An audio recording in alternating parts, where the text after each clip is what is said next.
Returning to the building, chaos unfolded everywhere. The sound of shouting mixed with the crackling of fire. In the room of He-Han's group, Lu Ju asked curiously, "Where do you want to go?" He-Han answered firmly, "I'm not going to sit here and wait to die. Of course, I'm going to stir things up a bit more." Ren Jun-ki, excited, asked, "Are we going to join the fight?" He-Han shook his head, his tone full of meaning. "No, if we do that, we'll just be controlled by the organizers. I want to strike back at the real puppet master behind all this and see who's really playing who." In a quiet row of rooms, where the light from the lamps flickered through cracks in the doors, two men were locked in a tense struggle. The air was thick with tension, and both were determined to be the one who came out on top. One of them shouted, "Let go of me! You let go first, and then I'll let go." As the two men struggled, neither willing to give an inch, a figure appeared from behind. "Let me help you guys out." With a loud thud, the two men collapsed, dazed and confused, their heads spinning, unable to process what had just happened. He-Han silently let go and turned to walk away. The three women, He-Xiang-ju, Lu Ju, and Ren Jun-ki, quietly followed behind. From another control room through the camera screen, the man silently watched every movement in the rooms. One person frowned, unable to understand He-Han's actions. What is this guy He-Han trying to do? He's not even fighting, just staying on the lower floor like he's trying to escape. The voice was full of dissatisfaction, the eyes still fixed on the screen. A person who doesn't listen like this doesn't need to be kept alive. Let the wild wolf take care of him. The man in the observation room kept his eyes on the piece of paper in his hand. After reading it, his expression suddenly changed, panic evident on his face. He-Han's rank is 16. He should be fine. Then he immediately looked at the microphone. His expression grew serious as his voice rang out in the control room. "Wolf, I'm giving you an order now. Find He-Han at the 3rd floor east stairs. Kill a contestant on the 4th floor. He's with 3 companions. You can kill them all."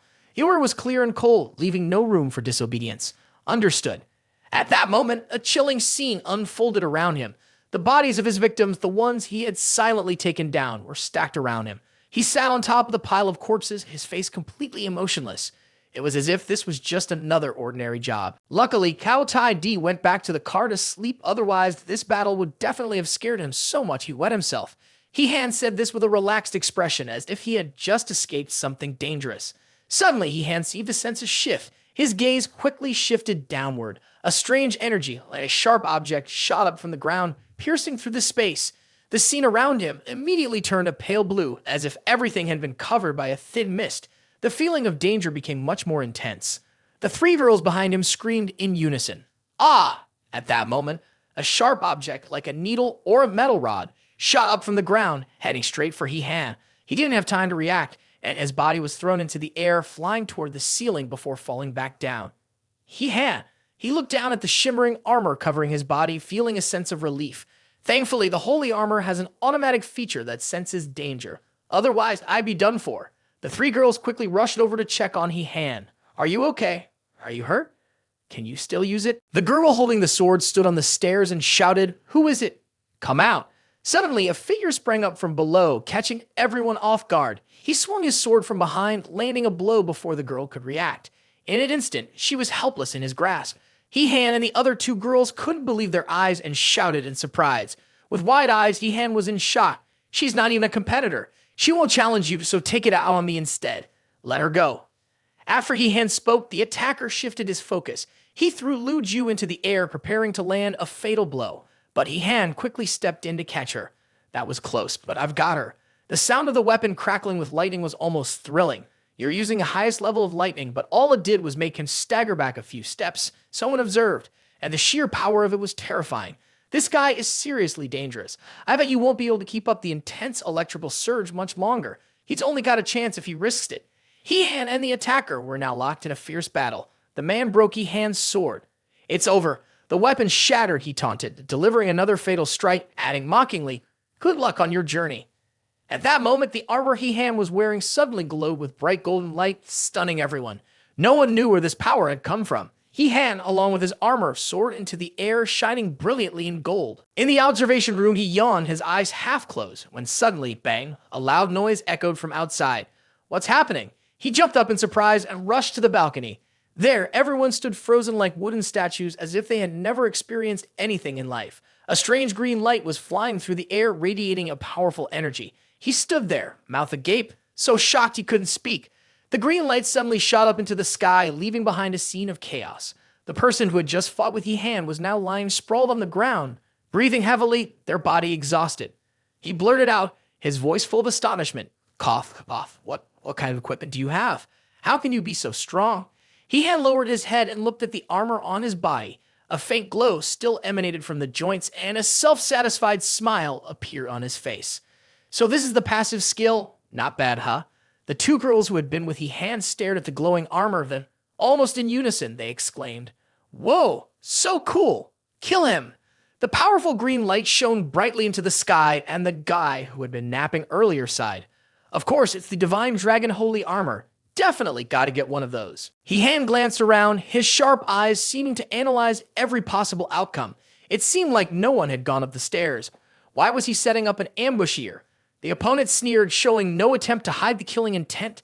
I was given an order to kill you. I didn't expect you to be more difficult to deal with than the dozen or so others. A dozen or so. He-Han widened his eyes. Have you already killed that many competitors?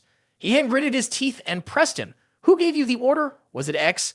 The person who received the order smirked and answered carelessly. I don't know anything about X. With that, he mustered his strength to stand up. His eyes flashed with a fierce glint, and he shouted loudly, "If you want answers, beat me first." He-Han clenched his teeth, and suddenly, a surge of green light from his armor flared up, engulfing his entire body. It was happening again. With a single swift move, the green light flashed, and the person who received the orders collapsed instantly, lying motionless on the ground, unable to fight back.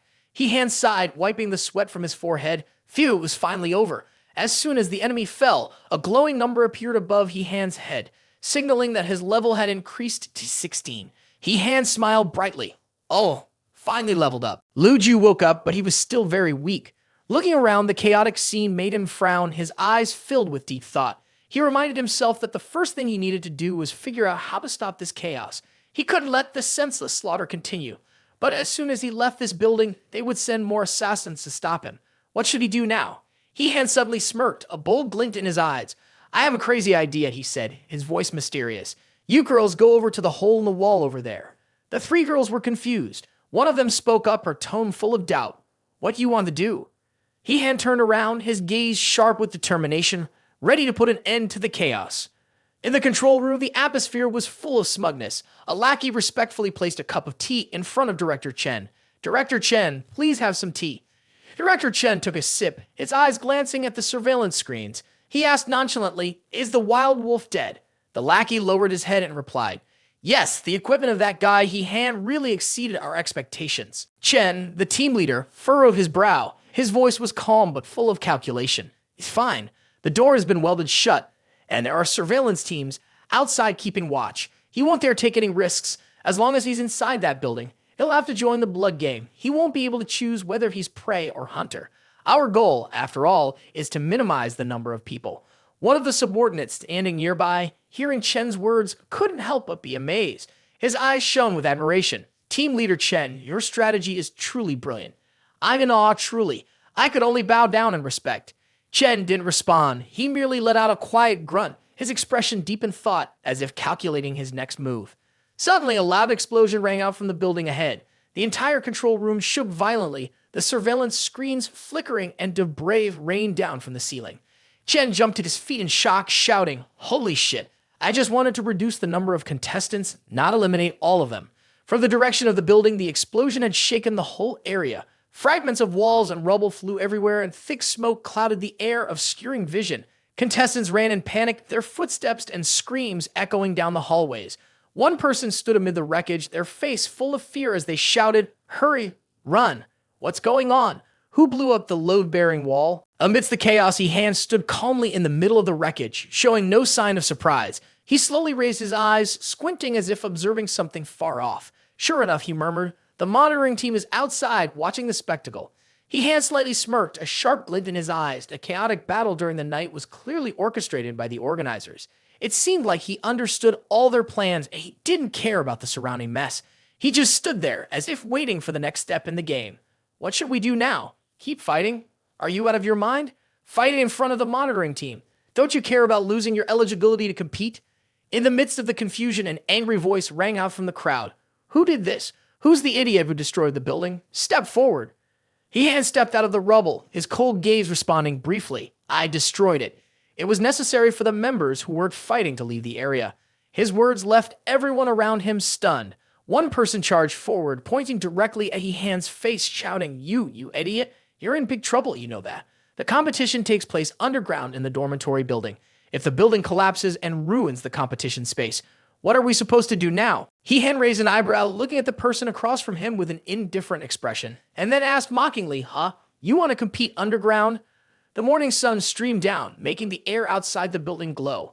But don't let the sunlight fool you, because inside, the calm had been completely shattered. The doors of the building swung open and Han stepped in, walking ahead like a star with 3 girls behind him who looked anything but comfortable. Curious and surprised eyes turned toward them, as if Han had brought a storm with him. Before anyone could react, he broke the silence with a loud, confident voice. Ha ha, I just threw a casual punch. How can anyone go down from that? They'll be fine, no worries.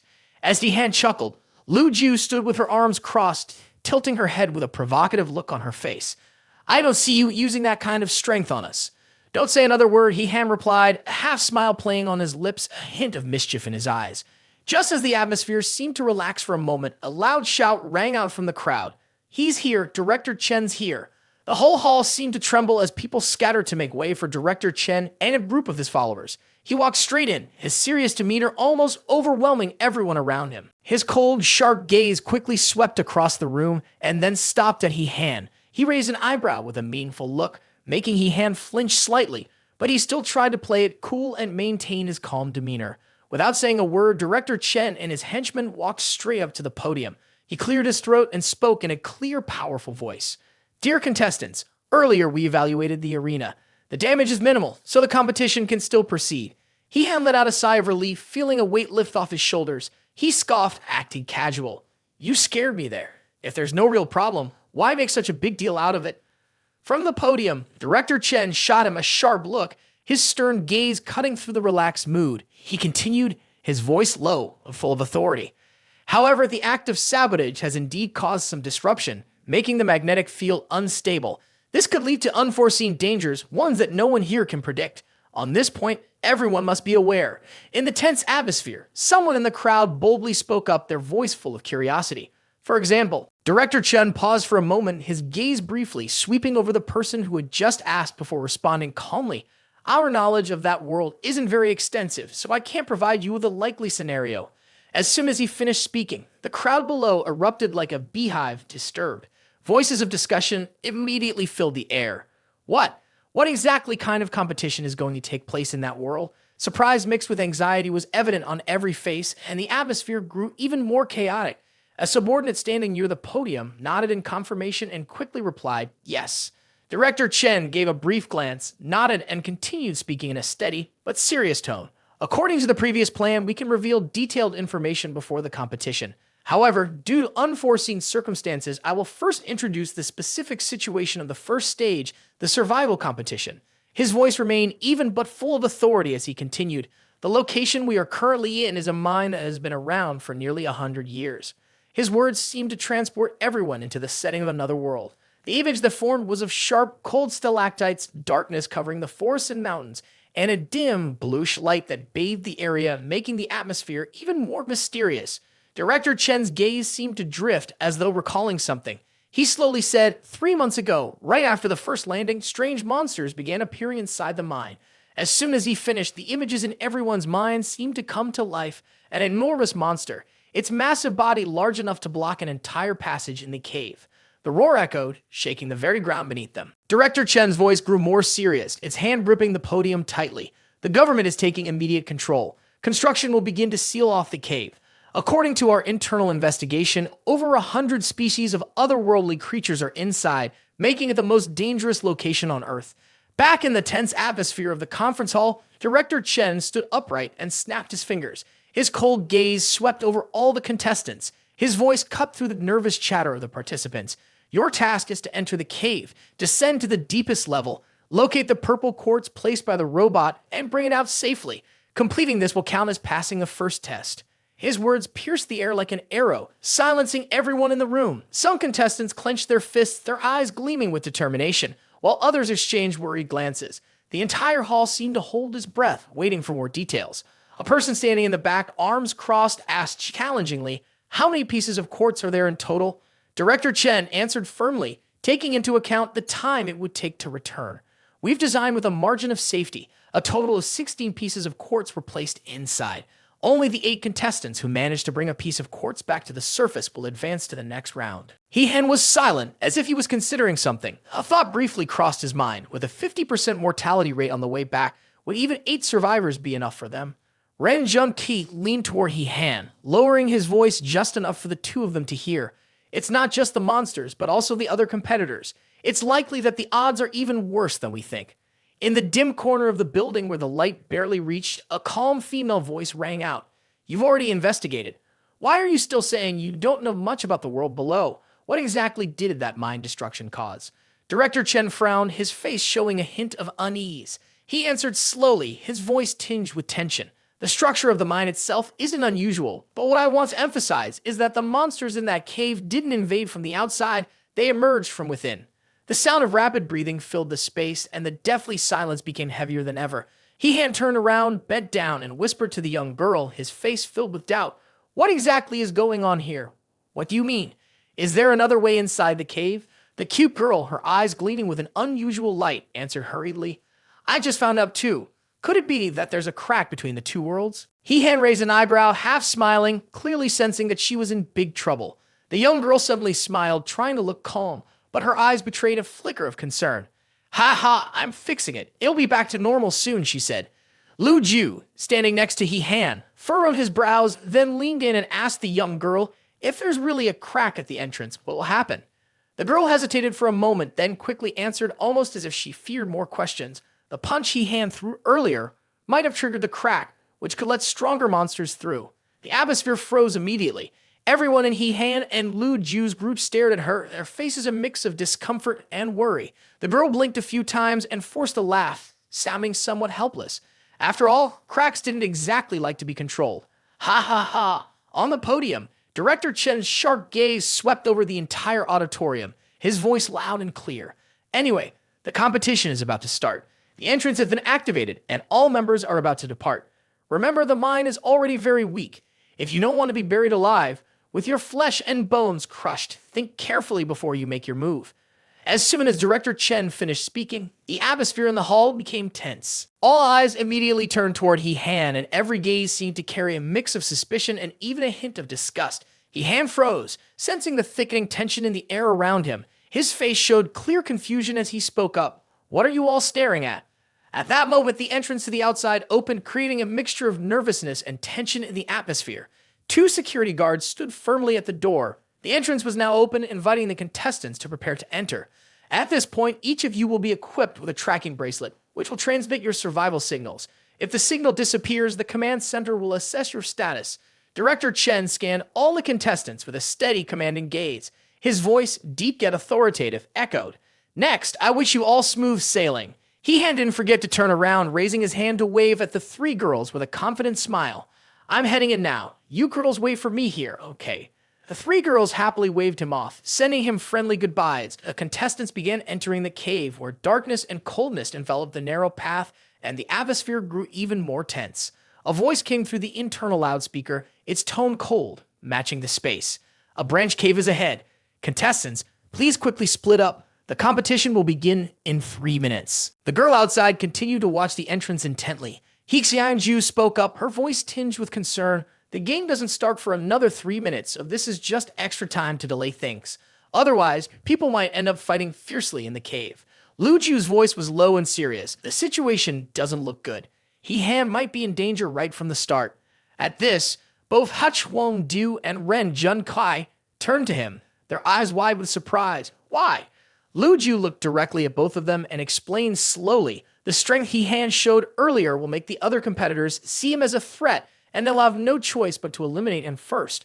Also, his moves could cause the cave to collapse. Whether it's about winning or just surviving, He-Han has to be taken out first." A heavy silence fell over the 3 of them, the only sound being the cold wind howling from the cave entrance. Inside the cave, darkness swallowed every corner. The rough rock walls and giant stalactites cast eerie shadows that looked like lurking ghosts. He-Han raised his head and looked up at the high cave ceiling, squinting slightly to adjust to the darkness. His voice broke the strange silence. Wow, this cave is huge. Outside the entrance, the heavy steel door slowly closed, the locks clicking into place automatically, sealing any chance of retreat. A subordinate stepped closer to Director Chen, bowing slightly as he spoke loudly. "Director, the exit is sealed." Director Chen stood tall, his sharp eyes fixed on the now closed door. After a few seconds of thought, his voice rang out calm but carrying an air of anticipation. "Life and death are fated. Wealth and power come from heaven. Now we can only watch. I hope it brings some pleasant surprises." In the vast space of the underground chamber, the dim light from various passageways suddenly appeared like doors leading to some mysterious world. One contestant stopped, staring up at the rock wall in surprise, and said, "The cave wall can glow. It must be some kind of iron ore." Next to him, another person glanced at the watch on his wrist and calmly said, "There's still a minute left. The competition is about to officially begin." Then he added, "Everyone, I'm going ahead. I hope we meet again. Let's not fight each other, or else the monsters will take over." One contestant, with his arms crossed, looked on with a sneer. His mocking laughter echoed as he said, "Ha, sounds good, huh? Fighting side by side. If the floor hadn't suddenly collapsed on the upper level, I would have already sliced your throat with that knife." He paused and gave a faint smile. "Rivers have bends, people have their moments. I wish you all safety. Farewell." With those words, his body turned into a small stream of blue light and disappeared into one of the glowing passageways. A loud, piercing sound echoed through the chamber as an authoritative mechanical voice declared, "The competition has begun." Immediately, all the contestants became tense and alert. A thunderous rumble sounded, and the entire chamber seemed to shake. In an instant, each contestant vanished from their original position, rushing into the glowing passageways. A player thought, in the blink of an eye, that person was gone. It seems like everyone's first priority is to ensure their own safety. The person turned around, about to rush into a nearby hallway, but suddenly froze, his eyes wide with surprise.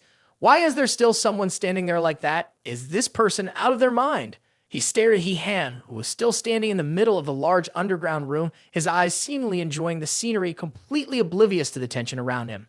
He-Han yawned, his eyes still heavy with sleep, and suddenly let out a sound. Then he stood up straight, his voice suddenly cutting through the air with a clear, threatening tone that made the entire underground space feel frozen. "Did you hear all that? You see my methods now. A building with more than 10 floors can be easily destroyed, so don't even think about trying anything in a hollow cave like this." He swept a cold, piercing glance over every path, as if sending a warning to everyone in the area. "If any of you are blind enough to attack me, don't expect me to hold back. I'll take you all down with me." He-Han had just finished speaking when the space around him fell into complete silence. The people lurking nearby to watch him didn't dare make a sound. One player hiding in the shadows gritted their teeth, thinking, "You damn bastard, are you here to compete? Or are you just showing off your terrorism skills?" He-Han spoke again, his voice echoing through the cave. "Can you all hear me clearly? Is there anyone who disagrees? No one's saying anything right." He-Han glanced around casually, his face relaxed, then shrugged and gave a faint smile. "Well, I'll assume you all agree, so I'm off. You all do whatever you want." The two people hiding in the shadows whispered to each other in frustration. "That damn kid, how dare he act so arrogantly?" They exchanged a look, their eyes flashing with annoyance and a hint of rivalry, as if even working together was something they were only reluctantly agreeing to. On the other side, as He-Han stepped deeper into the cave, he instinctively pinched his nose and wrinkled his face. Ah, what a stinky hole. He looked around, seeing a maze-like network of paths. He-Han furrowed his brows and muttered to himself, "This path system is way too complicated. A regular person would have trouble finding their way to the deepest level, let alone someone who's directionally challenged." As he was walking, he suddenly froze when he spotted a skeleton lying against the rock wall. The skeleton was bare, its tattered clothes mixed with dirt and stones. He stepped closer, squinting his eyes, his voice low. "It's the body of a miner killed by a monster."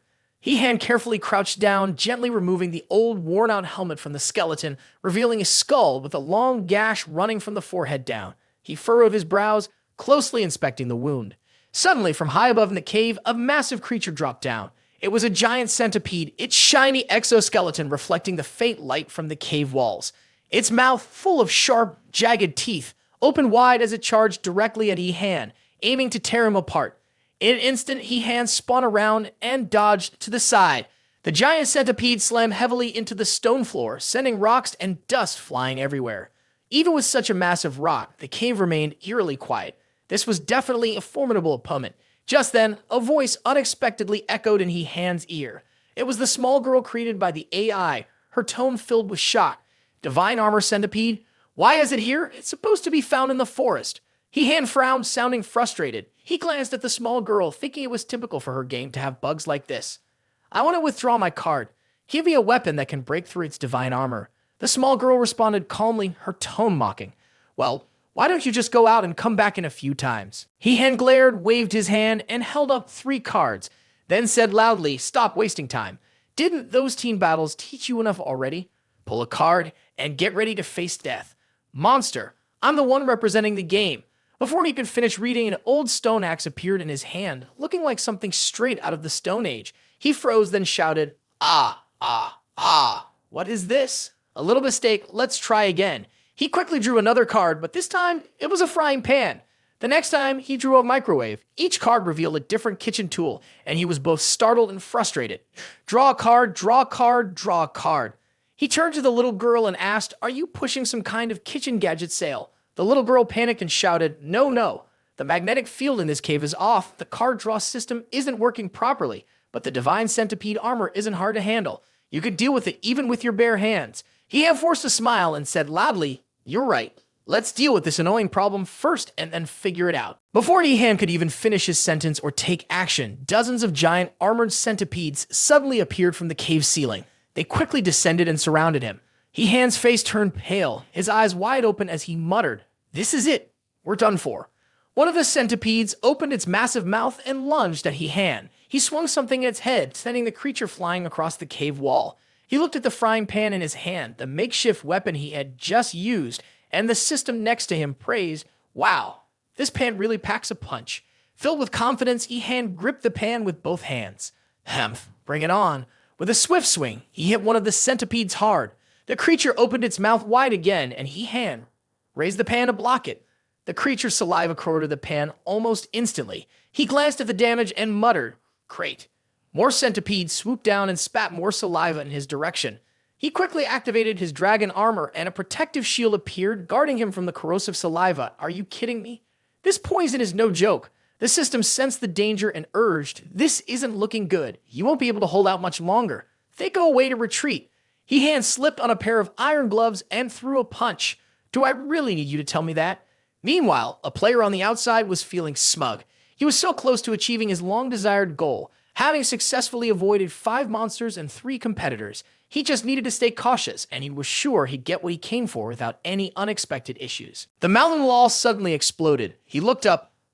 Rocks and dirt were falling, pulling someone down with them. It was Nihan. He racked his arms around his waist, irritated and in pain. Hey, the system is showing your level up, he wondered. Why did I level up? The system reminded him. What are you waiting for? Run. From the mouth of the cave above, it was like a well, and centipedes were falling down from there. Nihan ran, and they followed him. These guys really are like restless spirits, he thought. Ahead of him was another cave entrance, and green light was climbing up. He focused, watching carefully. What's that? He wondered. A green beam appeared in his eyes. The light shot out, and he leaned back to dodge it. But instead of harming him, it seemed to be a natural enemy to the centipedes behind him. The beam sliced through the centipedes like a sword. He looked back at the pile of centipede bodies, their heads and legs scattered in 2 directions. That move is just ridiculous, a woman's voice echoed. Who was I back then? Turns out I was the king of trouble. Mo Yun stepped out from the cave entrance, holding a sword. Are you planning to stay in this mine? She asked. Level 18. Mo Yun Nihan, furious. Snap back. Can you stop looking at me like that? I'm just trying to escape. Mo Yun dropped the sword onto the ground, gripping it and striking at the dragon armor with it. His iron gauntlets blocked her attack. What's the matter? You're ignoring my warning on purpose? Do you want to take a swing at me? Mo Yun silently stared at him, then glanced down at the fiery dragon symbol glowing on the inner surface of the armor. It dawned on her. It was like this. The dragon's fury attack was a passive skill of the armor. Once the wearer's life was in danger, it would activate and unleash the attack. Mo Yun swung the sword onto her shoulder and turned to leave. You figure it out yourself. If you're in danger, take a detour. Don't drag others into your mess. Nihan is innocent. He responded calmly. You're talking like I'm trying to cause trouble or something. She walked toward the cave she had entered earlier, offering a helpful warning. The further you go down, the more dangerous it gets. You should mentally prepare yourself. Nihan didn't seem worried. He casually scratched his nose and replied, then I can't promise I won't cause any trouble. If I accidentally trigger my passive skill, don't blame me if things go south. unless the gods in the sky decide to intervene. Mo Yun stopped and turned to face him. What are you getting at? He-Hen looked away, then suggested, how about we team up? If we run into danger, you can back me up. How's that? She frowned, her eyebrows knitting tightly together. You want me to be your bodyguard? He explained, of course not. We protect each other. If it's an ordinary enemy, you'll handle it. If it's a tougher opponent, I'll take care of it. These words couldn't stop Mo Yun. She turned away, uninterested. I couldn't care less about you. The scream echoing in the cave made her stop. Her eyes widened. Oh, Ihe had also come over. His face was serious, his eyes blazing with intensity. The horrified scream of a player echoed. It seems there's something amazing up ahead. The players inside the cave were terrified. Run, save me. I don't want to die. I don't want to. Before he could finish his sentence, something sharp sliced through his back. Blood gushed out like a river, and his upper body and legs flew off in different directions. The culprit was the bat soaring above. Another player sitting by the wall raised his staff, which glowed brightly. Die, he yelled. The bat swooped down, and the light from its body flowed into the staff. The player screamed, ah! A dragon-shaped figure appeared as it landed. Below it, flames erupted and smoke swirled into the air. He-Han and Mo Yun stood at the entrance of the cave, peering in. Their eyes spoke volumes of their astonishment. 1 foot of the dragon stepped down. This dragon was a blood-winged wind dragon, level 15. It opened its mouth wide and released a gust of air. The two outside covered their ears. The force was too overwhelming. He-Han whispered to Mo Yun, this one is not someone you want to mess with. Let's go, we'll take a different route. She glanced at the blood-winged wind dragon, then replied, no, I want to give it a try. He looked at her in surprise and said, wait, are you serious? Are you out of your mind? Didn't you see how it just sliced through everything? A golden light enveloped her body as she leaped onto a rock. It's none of your business, you go on. He called out loudly, hey. The golden light followed her up as the system activated with the title. Silent Night Reaper's buff, increasing her attack speed by 50%. He-Han was taken aback. She had a title too. The system appeared beside him. It was normal for people at this level to have titles. The blood-winged wind dragon devoured the player who had been holding the staff earlier. Mo Yun flew in, sword raised, aiming to strike down. He-Han broke into a sweat. This isn't right. She's about to be in big trouble. The system looked on in shock. What? The sword of Mo Yun clearly struck the creature's body, but it didn't even leave a scratch, and she didn't expect that at all. Are you kidding me? It's obviously a creature that relies on speed, so why is its armor so tough? The blood-winged wind dragon's eyes turned red. It had been provoked by her, and it let out a furious roar. Mo Yun dropped down, her arm with a few scratches and her clothes torn apart. The surprise attack had failed, and now she had no choice but to face it head-on. The system activated a buff called Queen's Sixth Sense, allowing her to detect the enemy's attack movements 1 second in advance. She made her sword vanish with a spell. There was a moment of anticipation, and she knew she could dodge its attack and wait for the right time to strike back. The blood-winged wind dragon soared upward, its claws nearly at her. She looked up and realized with a jolt it was too fast. Flames erupted where Mo Yun had been standing just moments ago. She slid away just in time to avoid the blow. Meanwhile, the system was still observing along with He-Han. She was surprised. Could He-Han really keep up with the speed of the fire dragon? He-Han was focused, but she wasn't fast enough. This was definitely a big problem. Mo Yun pushed power into her sword and braced herself against the ground to stand. She had missed something. Even though she could predict its movements, her own speed was too far behind.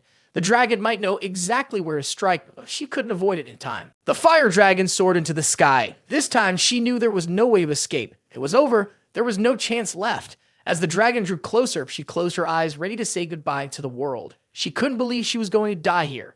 Just then, as the fire dragon flew near Mo Yun, He-Han shot up into the air, using his electric gloves to block the dragon. She opened her eyes and saw him successfully stop the dragon with the gloves, holding true to his promise. I told you before, Mo Yun shouted. You're in charge of dealing with the normal enemies, and I'll handle the tough ones. Leave this creature to me. What an idiot. What was he trying to prove? His level isn't even higher than mine. Don't go looking for trouble, just leave already. But He-Han flew up again and striking the fire dragon with his electric gloves. He responded, not so sure about that. The fire dragon went numb all over and fell to the ground. He-Han looked at his gloves. As for the dragon, my level right now is 34. I'm really strong right now. The system instantly updated, activating the title Dragon Slayer buff. Double damage, increased damage when fighting dragon-type enemies.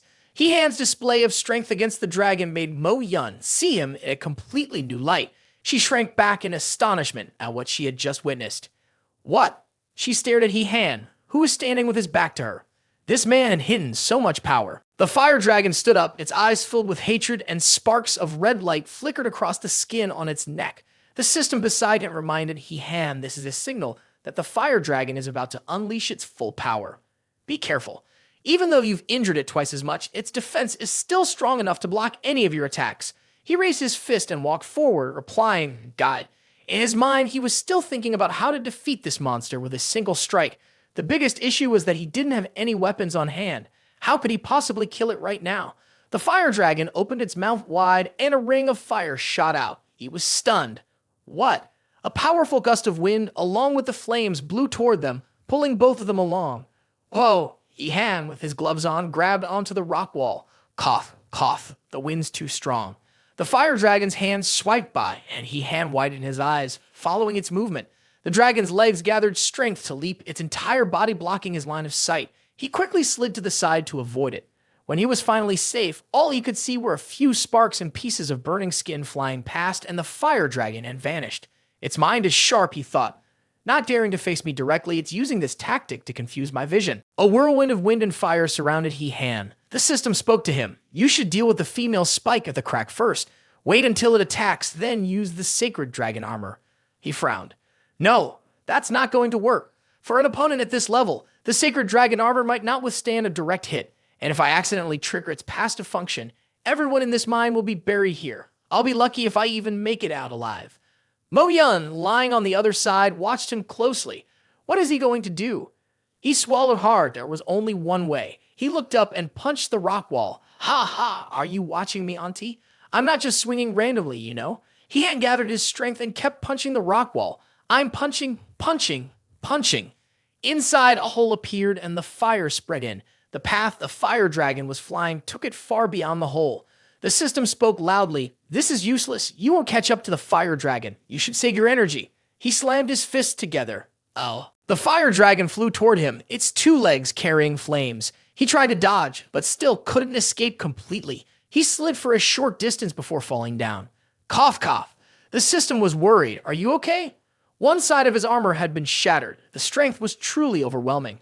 I tried my best to dodge, but it still grazed me. After taking that hit, I just don't have the strength to avoid anymore. He closed his eyes. Well, it's over now. He stood up, the fire dragon's massive mouth opening as it flew toward him. He clenched his fists, now wearing his electric shock gloves. This ends now. A bright blue light flashed at the dragon's neck. Its wings flapped, and he shouted, "There's no way I'm letting you fly away." His fists landed repeatedly on the fire dragon's body. This time, he was putting all his strength into the fight. Meanwhile, Mo Yun struggled to her feet as flames erupted around her, rocks and debris flying everywhere. She covered her face as the fire dragon collapsed to the ground, bubbles frothing from its mouth. He-Han walked over to her, no longer wearing his armor or gloves. Ah, I'm exhausted.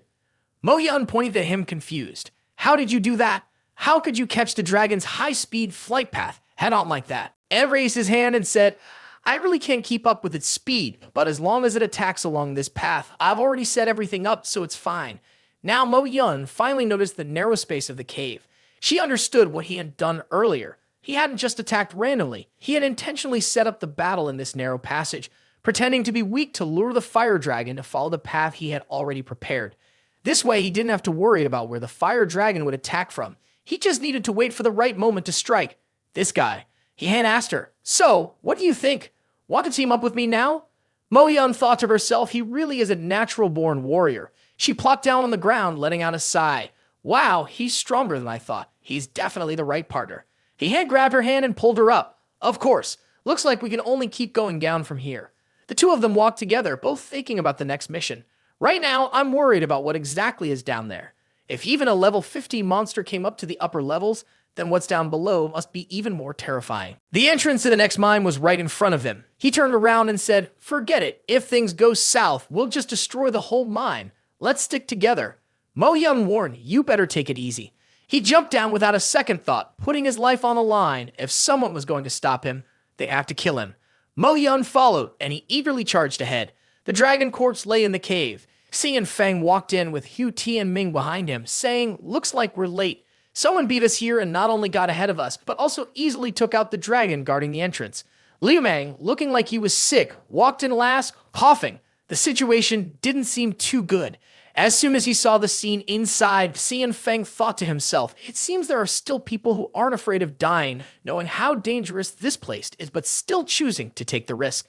Hu Tianming glanced over at Liu Mang, who was ranked 14th. He'd heard Liu Mang had the ability to transcend time. Why don't you give it a try? It'll help us figure out who killed that annoying dragon. Liu Mang frowned. Are you serious?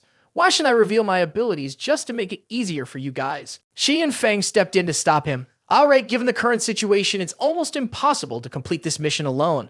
Our only hope is to team up. He made a suggestion that would benefit all three of them. Since we've met, it must be fate. How about the three of us form a group? It'll be easier to handle things together. Liu Mang, you can use your abilities to find out who's behind this and gather some intel. We might run into them, so it'll be more helpful for you too. In the end, Liu Mang agreed. Fine for you guys, I'll take a look just this once. Hu Tianming clenched his fist angrily. What you mean for us? Xian Feng stepped in to calm things down. All right, stop bothering him. Liu Mang looked through the magical screen he had created, and he could see what had happened earlier in the cave. The one who defeated the fire dragon was He Han. He had lured the fire dragon into a narrow path to trap it that struck it down in one hit. Hu Tianming shouted, "It's him again! That guy is getting way too famous." Xian Feng thought for a moment. It seemed like he had become a huge threat. If they couldn't take him down in the first round, they definitely wouldn't have a chance in the second. Liu Mang pointed towards the entrance to the mine. With one hand, he gathered his magic back in, then teamed up with another player before jumping down into the cave ahead. They could still catch up if they left now. Xian Feng extended his hand first. If that's the case, then this is a rare opportunity. Let's form an alliance and deal with him together.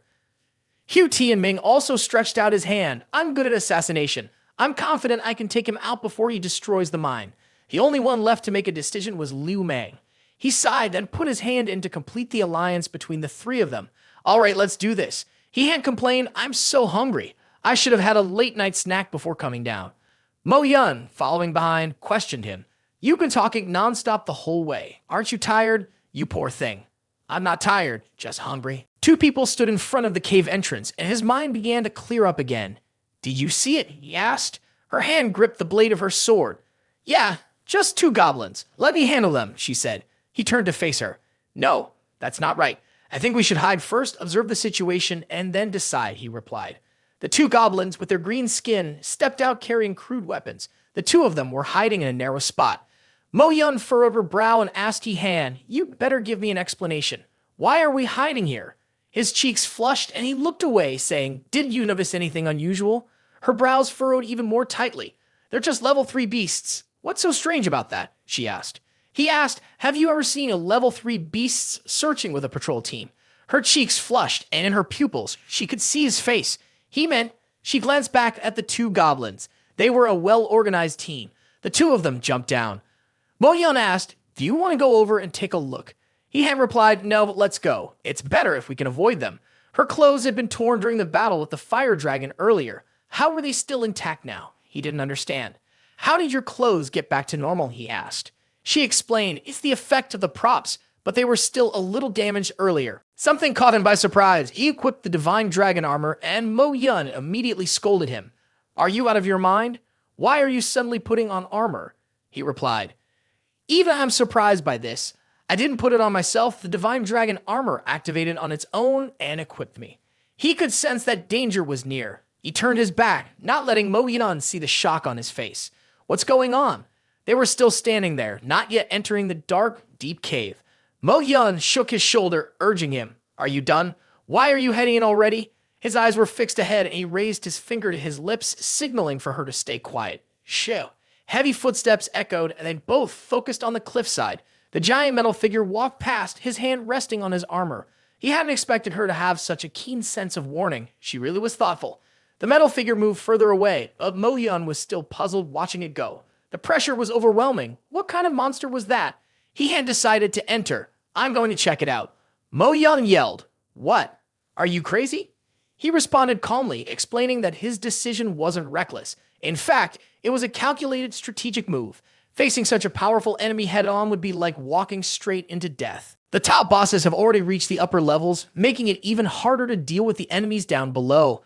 It would be better to take advantage of the opportunity, eliminate them, and level up.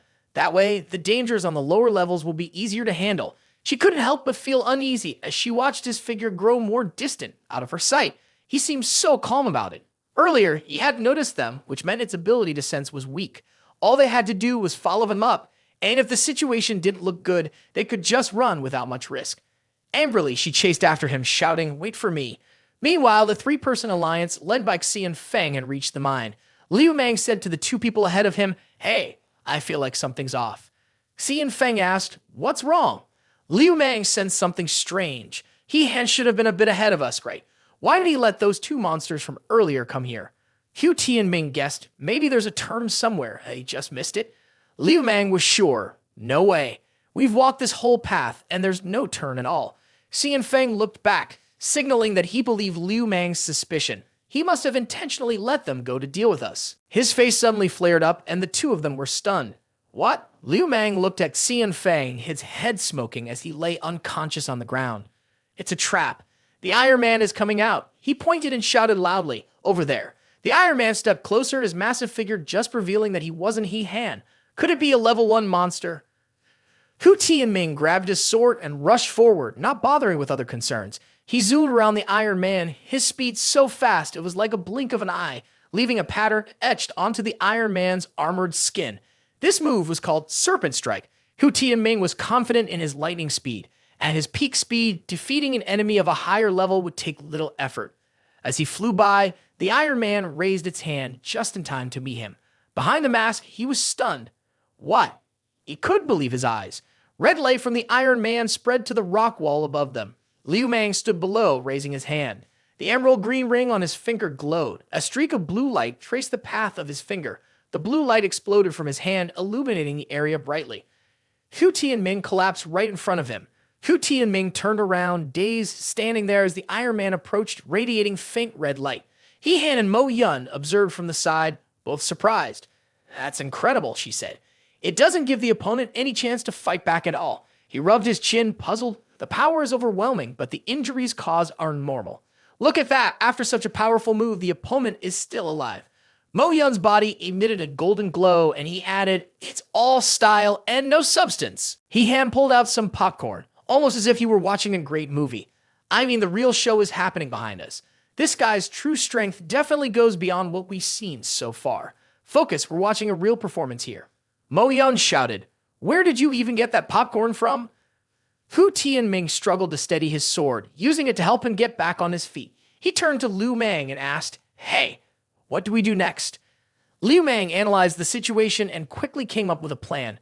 "If we fight at medium or long range, we won't stand a chance. So I'll cover you, and you need to get in close and take him down." He pointed and spoke clearly. Hu Tianming grabbed his sword and charged forward. "I'm counting on you."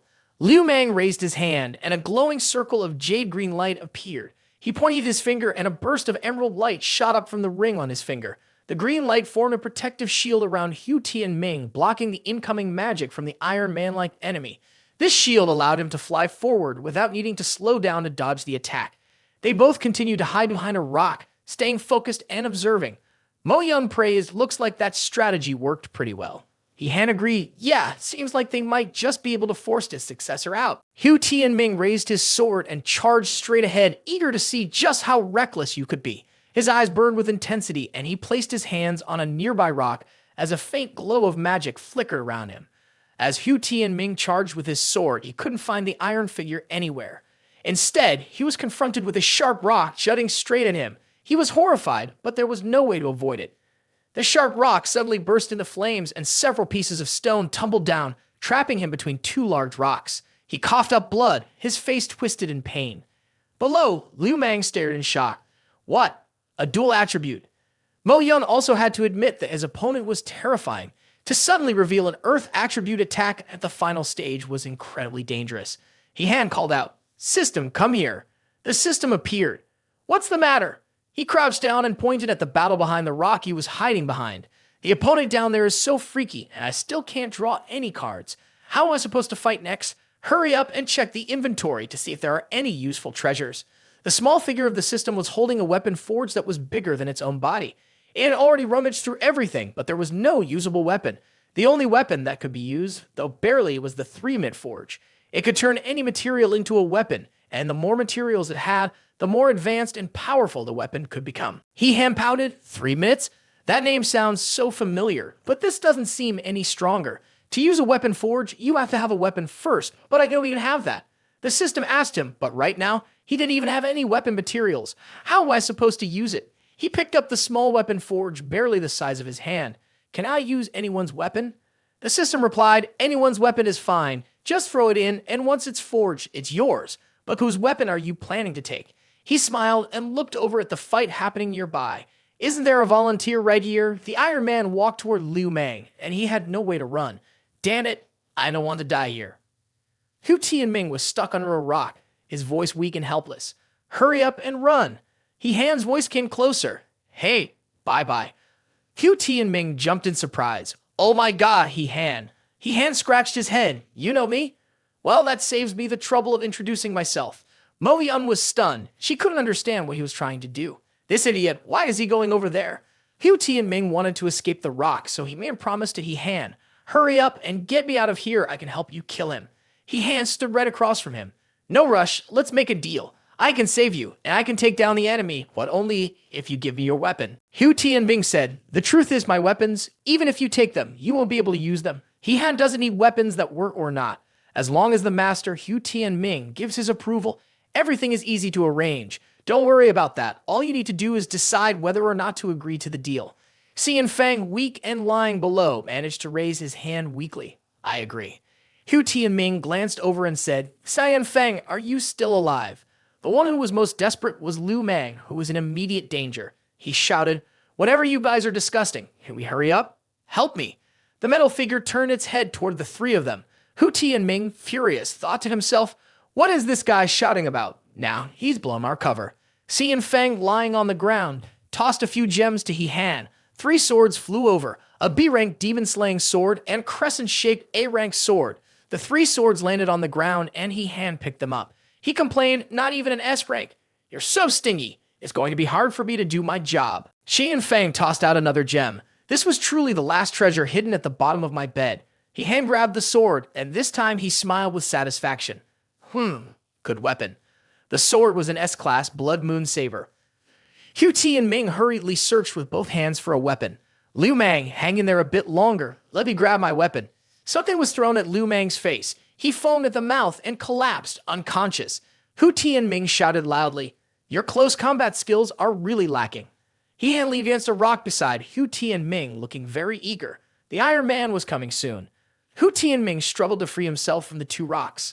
Hu Tianming handed He Han several pieces of gold and iron, 2 S-class weapons, 3 A-class weapons. It's all yours now. He Han placed the pieces into the weapon forge. Don't worry, next, when the water in the forge starts to glow, that's the moment we'll witness a miracle. The Iron Man raised his hand and light poured from his palm as sharp rocks grew up all around the cave. Hu Tianming yelled, this time he's trying to seal off the entire cave. He Han held the sword he had just trained with and cleaved through several rocks. Hu Tianming was deeply moved and incredibly happy. He Han was satisfied. It felt really good to use. I like it. The system announced, congratulations, a player has obtained an SX grade equipment. Divine element, ice attribute, plus 1700 attack power, 3% chance of dealing 5% ice damage and slowing the enemy's speed for 60 seconds with a chance to repeat. The green sword He Han had used to split the rocks earlier was created by the Iron Man. Mo Yun was a bit surprised by how powerful the sword was. She had no idea it was a weapon He Han had forged in the furnace. Such a powerful weapon. Why didn't he use it earlier?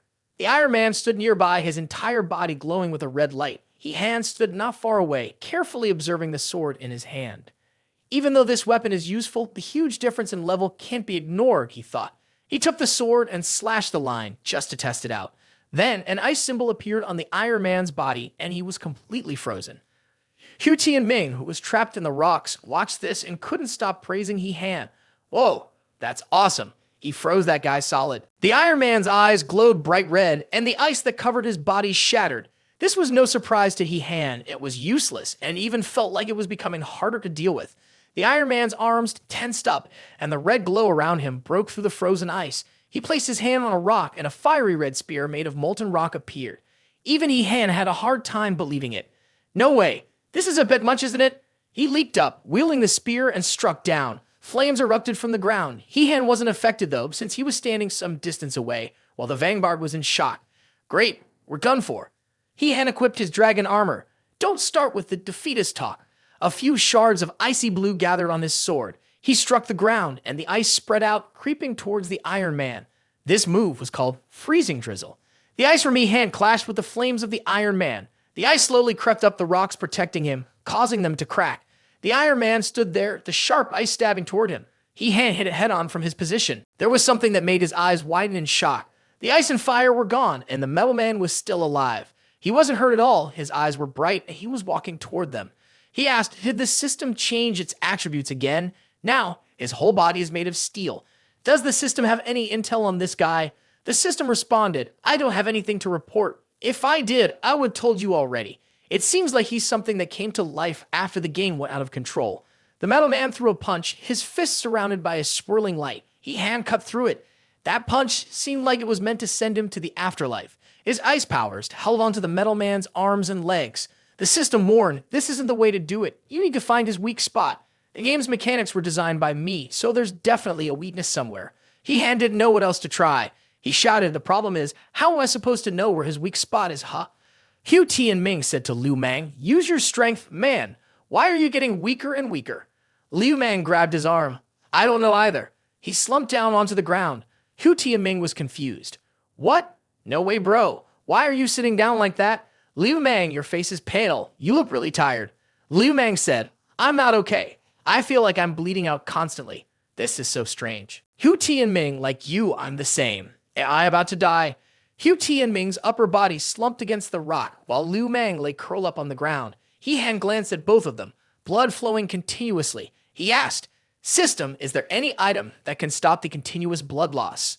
The system produced 3 vials of water labeled as cleansing water. He-Han called out loudly, Mo Yun, come here, it's me. What's going on? He threw the 3 vials to her and she caught them. She asked, what are these? He-Han focused intently, knowing he could find the weakness of the enemy. She only had 20 seconds to make the 3 fallen people drink the cleansing water. The ice grip that was holding the Iron Man's legs was about to break. He-Han urged Mo Yun, quick, hurry. Following his instructions, she made each of them drink from the vials he had given her. I got it. I'm making them drink now. Faster. Hu Tianming held the vial in his hand, half skeptical. Is this really going to work? He-Han stood beside him, explaining, this guy gets stronger the more he's attacked, which means there's only one possibility. He's causing a negative buff from continuous blood loss. This is the only way to stop it. Just try it and see. Hu Tianming's eyes glowed red, and the fiery aura around him intensified. He was shocked, realizing the attributes had changed again. He extended his hands, and a ring of fire surged toward them. Hu Tianming was alarmed. Here it comes again. How do we defend against this attack? He-Han equipped the dragon scale armor. With me here, none of you will die. A green shield appeared around them, protecting him and the others from the flames of the Iron Man. His feet were pushed back, and his face turned pale, clearly exhausted. Fuff. Mo Yun looked at them and asked him, you gave them the medicine, so why hasn't it worked yet? He turned to her and said, Sister, didn't you forget someone? She realized only Liu Mang hadn't taken the medicine yet. He collapsed, lying very close to the Iron Man. Right, Liu Mang is still over there, but how am I supposed to get over there? He placed his hand on Mo Yun's shoulder and hugged her tightly. She was surprised. What's going on? Mo Yun still held on tightly. He grasped the glowing green sword in his hand. She was confused. What are you planning to do?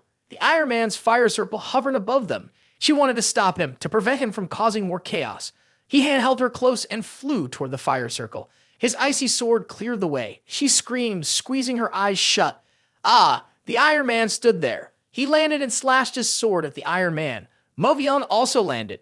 The Iron Man called him a thief. You thief, dare to harm my body? He grabbed the glowing sword and held onto it. Only the sword followed him, and he let go midway so it flew above him. The rock in front of the Iron Man exploded as he punched it repeatedly. He defended with both hands, and thanks to the shield of the Holy Dragon armor, his injuries weren't too severe. The blows were brutal. If they hit, he would surely die. Hang in there, said the Holy Dragon armor. His eyes shone brightly as he focused on defense. I underestimated you. He punched toward He-Han, but it was clear this hit couldn't be stopped. He-Han laughed loudly, his fists flowing down. What are you laughing about? He-Han pointed at him. You should have landed a fatal blow a long time ago, but unfortunately, that opportunity is gone now. Liu Mang sat up. He had just drunk from a water tube, and his whole body glowed with a blue light. The Iron Man was furious. Damn it, my offering was taken by you. He had raised his sword, and blue light gathered on it, moving slowly. Your opponent, with the sword's light descending, is me. The blue light passed through the Iron Man, who covered his face. This is bad. Now that I've lost my offering, I can't summon anything. I need to call my demon team for help. The Iron Man disappeared. Mo Yun let out a sigh of relief. Finally, you won. That was tough. He thought back to his words. What was he yelling about earlier? Could it be that something stronger still exists under this mine? Is it the demon god? The system displays a message. Congratulations, the player has defeated the boss of the hidden cave. The team coordination experience is about to begin. Please choose whether the participants of the operation should be from the same team. Yes or no? Ihan glanced over. Huh? What's with your hands on the panel? What's going on here? This is the first time I've seen this. The system explained. Since the system detected that they had worked together earlier but hadn't registered as a team, it was just confirming if they were a team. The experience would be shared based on contribution. If not, the player who finishes last would take all the experience. So, does that mean you can share experience with them too? Really? So if we form a team later, we can share experience with them. The three of them were stunned. What? You can share experience with us? This iron golem monster isn't weak at all. Who's generous enough to share experience like that? Hu Tianming marveled. That's a level 20 monster. He had looked at the three of them. The system's meaning was clear. They could only share experience if they formed a team. I think you three might not be able to accept me, right? The three of them immediately kneeled and accepted him as their teammate. How could Liu Mang not agree? Of course, we'd be more than happy. You're the one who saved our lives, Hu Tianming said, immediately calling him boss. Boss, please accept this bow from me. He hand gestured for them to get up. You guys are in such a hurry. Mo Yun leaned against the stone wall, her eyebrows raised in curiosity as she watched them. You really just regret meeting each other too late, don't you? The three of them turned to Mo Yun and bowed. Sister-in-law, please accept this from us. Mo Yun was furious. Who's your sister-in-law? How could you possibly refuse them? Since you're being so eager, I won't be stingy either. Let's form a team together. He quickly tapped a few keys on his system panel. The next second, an invitation appeared in front of the three of them. Do you accept the team invitation from player He-Han? Liu Mang smiled widely and immediately accepted. Xian Feng and Hu Tianming also happily agreed. After all, following the big brother meant good food all day. The system updated showing that Xian Feng, Liu Mang, and Hu Tianming had all accepted the team invite. The progress was now 3/4 complete. Mo Yun asked them, is anyone else still missing? Why else would they send me an invite? They're just waiting for you to join. You have to join, sister-in-law. Her expression was terrifying, scaring them a bit, and she added, do you believe I'll strip the meat off your bones? Hu Tianming froze in fear. Sorry. She turned to ask He-Han, do you even know the team-building rules in this game? He-Han didn't know either. I've never played. She explained that forming a team in the game is different from joining a guild. A guild is a loose organization that can disband at any time, while forming a team represents an alliance. Once a team is formed, the members cannot back out for 3 months. During this time, team members cannot attack each other or they will be punished. He-Han was very satisfied with this team formation role. That's good. Team members should be like that, shouldn't they? But she wasn't done. She continued, explaining that there are bonus effects between teammates. Although buffs can stack, if any teammate dies and the team's numbers decrease, each member's combat power will be weakened. This is exactly what people mean when they say one person rises and the whole family benefits. He-Han only focused on the positive side of forming a team and didn't think there was anything bad about it. So that's how it works. Isn't that great? Forming a team can even boost everyone's combat strength. Mo Yun, getting impatient, said, they can help you boost your strength, sure, but they could also become obstacles for you. That's what you're worried about, right? Do you even get it? Even the four of us might hold you back. Just like when you faced the Imperial General in that underground base earlier.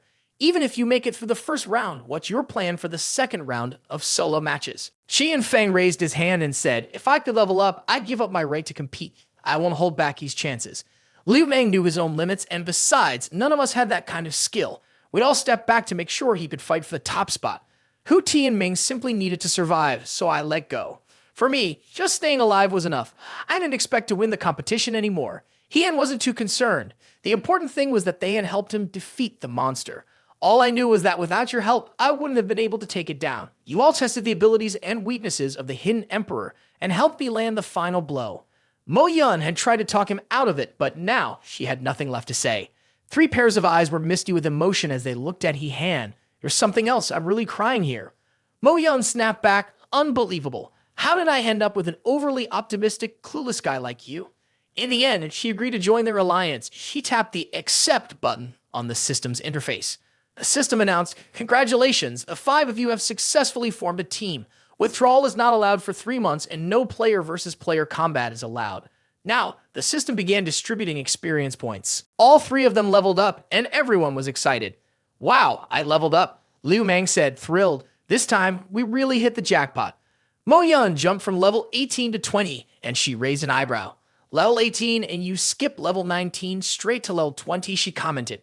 He went from level 18 to 22 and he had to admit, "Wow, this Hidden Emperor's dungeon is really worth it," he said, looking at it with admiration. "Jumping 3 levels in one go, that's impressive." Hu Ti and Ming whispered to him, "We were planning to team up to take him down. Do you think we can really take him on? Doesn't that seem a bit too much?" Mo Yun felt a bit bad for him. "It's a shame you didn't share the experience with us," she said. "If you had, you probably could have reached level 25. You'd have a better chance when we go down there." But He Han didn't seem too disappointed. "There are even more terrifying monsters down there," he said calmly. "We'll take our time fighting them. Let's go. The most important thing now is to grab the gem as soon as possible."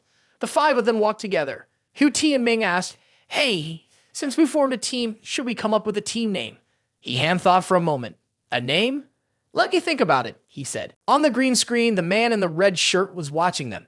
It seemed that the 5 of them had come to an agreement, and for now, there wouldn't be any internal conflicts that could produce their numbers. He asked the professor standing next to him, "How many people are still alive?" The professor looked at the records and replied, "It's been 5 hours and 14 minutes. There are still 18 survivors. As we get closer to the bottom level, the battles have caused more casualties. At this point, it's hard to say if anyone will make it back alive." The man in the red shirt frowned. No matter what, they were the last hope. If even they couldn't figure out what was going on at the bottom level, then they have no choice but to use that thing. The camera supervisor asked, "What's going on with this player?" He asked, "What happened?" His subordinate looked at the map and pointed to a player. The player had suddenly appeared on the lowest level. He was shocked. What? Meanwhile, inside the cave, there were remnants of a battle, and a green light circle appeared. Jiang Xiao Ming stepped out from it, smiling proudly. "Ha ha ha. As long as I reach a range of 1,000 meters, I can use the teleportation spell. Who can beat me in speed?" He looked up at the strange castle. "What is this thing?" Xian Feng swung his sword down. The 2 goblins were too shocked to react in time. Inside the cave, the goblin corpses, their blood flowing in streams, were the result of his work. A bunch of worthless goblins daring to act tough in front of me. He couldn't find the path to the next level. He had been wandering for a while, but it seemed like he still couldn't find the way down. The event organizers didn't provide any information on this. Mo Yun guessed they would have to figure it out themselves. If the organizers didn't give a map, it likely meant they knew the path through the mines had been destroyed and they would have to find their own way. There are still other difficulties. Many of the cave entrances are like snake holes, and they can't tell which one leads to the mine. He looked at the nearby entrances, thinking, "This is tough now. With so many paths, how can we find the right way?" Hu Tianming was stretching, moving his arms and legs. Liu Mang walked over and asked, "What are you doing?" Hu Tianming turned and replied, "Since this is a maze, you'll need me to find the way. Do you know my alias?" Everyone gathered, eager to hear the answer. "What is it?" Hu Tianming leaped into the air surrounded by green light. He was a speedster, moving faster than the speed of sound. The green light shot toward another cave entrance, and his voice echoed back, "Wait for me to find the way. I'll come back and call you." An anxious shout followed. "Ah! Ha! Ah! What's happening? Why can't we see them anymore?" Xian Feng gritted his teeth, feeling like they had fallen into a trap. They got closer and stood by the entrance. Xian Feng approached the wooden door of the cave entrance and called out softly, "Hu Tianming." Mo Yan touched the wooden door, which seemed to have been deliberately blocked to keep other competitors from finding the right path. Fortunately, Hu Tianming had rushed ahead and, moving so quickly, had made it to the opposite wall to open it. Liu Mang angrily spoke up, "What kind of nonsense is this? Playing these kinds of tricks again?" Xian Feng turned to the others and said, "Tianming fell down and we can't see him anymore.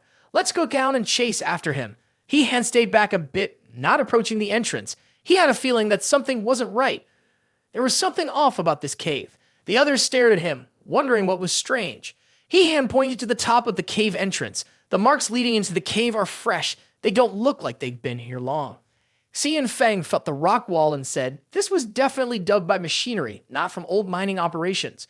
Could it be that other players also came in and dug this, but no one could bring a drilling machine in here? He hand thought for a moment, yeah, who would bring a drilling machine in here? Inside the cave, the players were too busy figuring out how to survive. Suddenly, some giant spiders crawling on the rock walls flew past the sharp metal drill. The drill, glowing with a blue light, almost seemed to become part of his arm, pushing the spiders away. A pile of trash. Liu Ba looked over and saw a massive, venomous spider crawling toward them. He cursed, damn it, it's already pinned down by the boss. He equipped his armor, a set called Mountain Crusher Armor, and charged toward the monster with the drill head on his helmet. I don't care what kind of monster you are, you're about to get gutted. Over here, Hu Tianming had fallen into a cave. He touched his head and thought, how did I suddenly end up down here? A familiar voice echoed, I see him, he's still alive. His eyes widened, A few people jumped down. Xian Feng praised, this kid's pretty lucky, huh? Hu Tianming, terrified, looked up and yelled, don't come over here. Dirt and rocks fell, and Han and Mo Yun climbed up. He looked around. The rocks were fresh lava stones, definitely indicating someone had dug this path. The two of them climbed up behind, leaving Hu Tianming lying motionless. Xian Feng turned around. Come on, why are you still lying there? Hu Tianming stayed silent, but he mustered up the strength to climb up. Han reminded everyone, be careful. The person who dug this cave is probably still nearby. Mo Yun looked over, and there was a strong, foul smell coming from that direction. Han rushed ahead to check it out. Two strange creatures talked among themselves. The priest complained, we couldn't find the right method. And now we've run into this guy. Liu Ba had been attacked by a poisonous spider. He died right next to it, his blood pooling, his bones shattered. He deserved some praise, though. His electric drill was impressive. It made holes in my body, which was part of the delay caused by Liu Ba. The priest frowned. This guy delayed us by 10 seconds. Where did that wizard run off to? He saw something he shouldn't have. The emperor ordered that anyone who survives must be seen, and anyone who dies must be confirmed dead. The priest's virtual spores, level 24. He looked at his hand. It hurts so much. The priest turned and said, stop complaining about your wounds. They'll heal by tomorrow. But how could the mist not complain? Well, they'll still leave scars. The priest sensed someone approaching. I can feel someone coming from that direction. The path leading into the cave was still empty. The mist asked the priest, where is the person? Did you hear wrong? He looked at the dark path, starting to doubt himself. Strange. Could it be an illusion? Just as he was about to turn away, Hu Tianming flew in. Well then, let's go back and keep looking for the magic. His words got caught in his throat as Hu Tianming struck, leaving a wound on the mist's body. That's when he believed there was actually someone there. Hu Tianming glanced back, his body too stiff to break through. Xian Feng struck down, and Mist's body was split into pieces, barely holding together. He weakly uttered a laugh. Xian Feng sneered. Yeah, I knew you wouldn't make it. Hu Tianming angrily retorted. Who said I wouldn't? Without that strike from me, you think you could have succeeded? The three of them entered, and hand smiled brightly. There really are two monsters here. Liu Mang, good thing you warned us. Liu Mang raised his hand with a ring on it. That was my destiny ring. It reminded me that danger was ahead. The ring started glowing again, and he looked confused, wondering why this was happening. The enemy had disappeared, so why was it still glowing? Xian Feng approached and said, maybe that broken ring of yours is malfunctioning. It didn't glow when we faced the Emperor in the hiding cave earlier. Why is it glowing now when we're dealing with these two little monsters? Liu Mang thought, this doesn't make sense. This can't be happening. My destiny ring would never malfunction like this. Fog and mist appeared behind Liu Mang, and he realized the hiding cave had been destroyed by them. He quickly turned his head in shock. What's going on? Several branches shot out and struck Xian Feng. The branches wrapped around his legs and strangled Hu Tianming's neck. Cough, cough. He had rushed forward with a sword in hand, shouting, you go help Mo Yun save the others. I'll deal with him. You rescue them. He hand slashed through the air, the green light from his sword freezing the enemy in ice. Mo Yun had leaped into action, using her sword to cut off both of his arms without breaking the ice around him. They both crashed to the ground. She tossed Xian Feng aside and shouted, Liu Mang, save them. Don't let him die. Liu Mang hugged Xian Feng and said, I know, he's complaining again, so annoying. Hand swung out a shard of ice. Then stop him. The ice shard pierced his body, leaving a few holes. He fell back against the rock wall. Han has gotten his revenge. Dare to hurt my brother? Well, I'll make sure to return the favor tenfold. Liu Mang was using his healing magic on Xian Feng. Don't move. Xian Feng casually called out, Big brother. Little branches started to grow from the wounds on his body. He gritted his teeth in anger. You little brat. An ice shard flew toward him, and he shouted, "Damn it!" He hand thrust his sword into him, pressing his face close to his. If you're going to be reborn endlessly, then getting stabbed is the least of your worries. You're angry, but there's nothing you can do about it. This time he truly shouted, "You damn mushroom, hurry up and come help." He hand widened his eyes in shock. What? The priest stood with his back turned in the distance. Don't rush. His face grew serious. This is bad. This guy is very dangerous. We need to act immediately. He extended both hands and pink bubbles appeared. He stepped into the air, gradually approaching them. The show is about to begin. They were putting all their effort into finding a way to eliminate the two monsters, Shuan Yun and Priest. Despite how many times they had died, these two kept coming back to life. Hu Ti and Ming couldn't understand what was going on. Mo Yun, standing next to him, felt the same. Why were both of them coming back to life? The pink bubbles created by Priest blew toward them like a powerful wind in the middle of a storm, rushing toward the two of them. Besides the strong wind, this also caused them intense headaches, and Liu Mang and Xian Fang weren't spared from this either. Aha! This is exactly the kind of scene Priest wants to see. Good, you're both affected now. In that case, it's your turn. He snorted and continued, humph. It was He Han, dressed in his dragon armor and holding his sword, flying toward them. He complimented, well, very decisive. No matter what the consequences are, let's deal with me first. He didn't bother to dodge as He Han slashed downward. Hey ha! His whole body glowed a bright green. The man was stunned, what? Its sword was blocked by the protective layer of bubbles. He frowned. But unfortunately, you're too naive. The black circle produced more bubbles, and he reached out to touch them. You don't really think this protective layer of mine won't do anything to you, do you? He controlled the black circle with both hands, making it fly toward them, and the dragon armor activated its shield to protect its wearer. Several bubbles flew into the shield, rising up to his body. Golden light flew from his body toward the man. The black circle and the bubbles disappeared. He touched the bubble. Quick reaction, but it's useless. You've already been affected. Next, the spores will spread wildly all over you. He hand gritted his teeth. This guy is way too twisted. The system, flying beside him, advised, you're good at close combat, but you still don't have the right protective gear. You won't win against an enemy like this who uses poison from a distance. You should withdraw now. The voice of Hu Ti and Ming trembled. Leader. He glanced over, and Hu Ti and Ming's hands were frozen in place. I've turned to stone. Then his entire body turned into a statue. Mo Yun reached out to touch Hu Ti and Ming, but He Han stopped her. Don't touch him, he'll break. She looked over at Liu Mang and Xian Feng, who were both covered in mushrooms. The two of them had. This is the revenge plan of the priest. If you're touched by my curse, your body will undergo a massive change. Aside from you, I'll turn the rest into top-quality wood, compensating for the mist cloud you've harmed. As for the other four, their transformation will depend on their individual traits. Mo Yun felt a chill of fear, then looked at herself. So, I don't even know how I'll die, do I? He hand grabbed her hand and they flew off together. There's an antidote. We'll figure it out. Just follow me for now. There was an explosion in the distance, followed by a burst of green smoke. The priest watched. Humans are so foolish. This world definitely belongs to the great demon god. Mist Cloud stood up, trying to pull the shard of ice out of his body. What are you mumbling about? You've already run, so hurry up and catch them. He replied, why rush? They won't get far. He grinned wickedly. Besides, if they're connected to that sorcerer, isn't it perfect? We might be able to lure him out. He hand knelt, catching his breath. Mo Yun walked beside him, worried. Are you okay? I feel like my skin is about to tear apart. The vines were stabbing into his back. The vines stretched from the cliff, coming down to where he was. His shirt was torn and he was hanging by the vines, caught against the rock face. This is bad. I'm really being turned into a vine now. He glanced over at Mo Yun, who was still safe. Why aren't you reacting? Could it be you're immune? If that's the case, then good. Quickly try cutting the vines with a knife. The system spoke loudly. Let me see if I can find an antidote. He was anxious. Okay, hurry up. Mo Yun blushed. Let me try. He gave a quick response. She moved closer to him, urging him on. What are you doing? Get back. She sat down between his legs. Okay, I'll do it now. Her hands pushed on his thighs. He flinched. I didn't mean for you to pull out that. I said pull out a weapon. Mo Yun lowered her head. I don't know, I just wanted to. Seeing her expression, he started to suspect that the effect of the poison on her might be causing an arousal.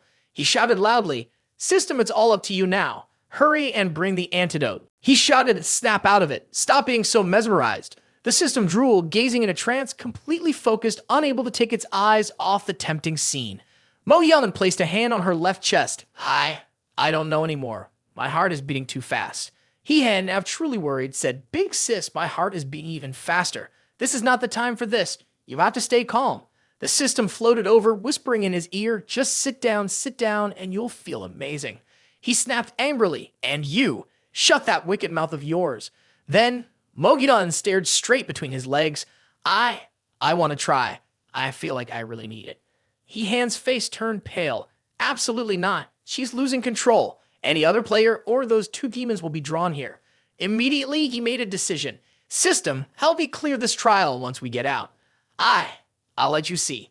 The system fixed its gaze on him. Really? He urged impatiently, if I'm lying, I'll be a damn dog. Hurry, she's already sitting down. The system pulled out a golden scroll and approached Mo Yun. You better not fool me. You know the consequences.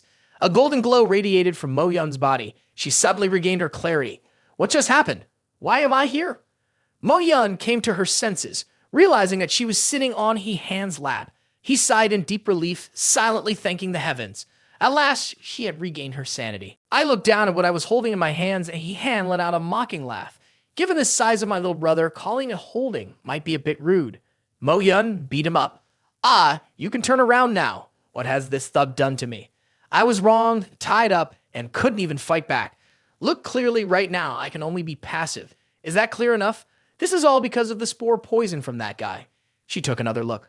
Oh, so that's how it is? He-Han needs an antidote. Luckily, I have one, but I just need another one for myself. System, do you get what I'm saying? The system awkwardly responded, look away, I could only find one antidote. He angrily cursed, you useless thing. How could I end up with such an unreliable system like you? Do you want me to just kill you?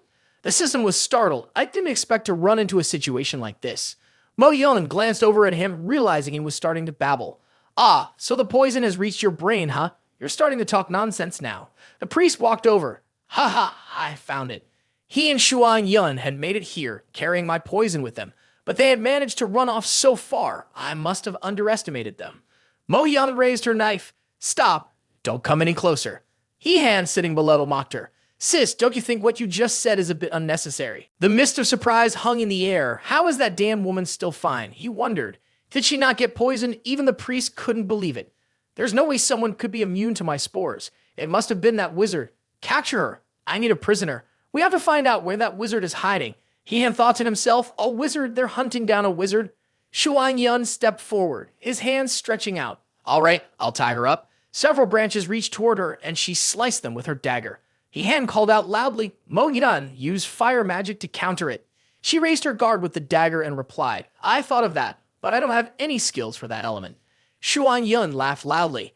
Well, you're really out of luck then. He rushed forward. Hurry up and let me bind you. He-Han glanced over. System, pull out now. The system stood with its arms crossed, watching. I can't help everyone. She better pray for herself. He-Han sighed, then looked at the system secretly. Well, it's fine. If she dies, it actually works out better for me. One less person to worry about. Her eyes lit up.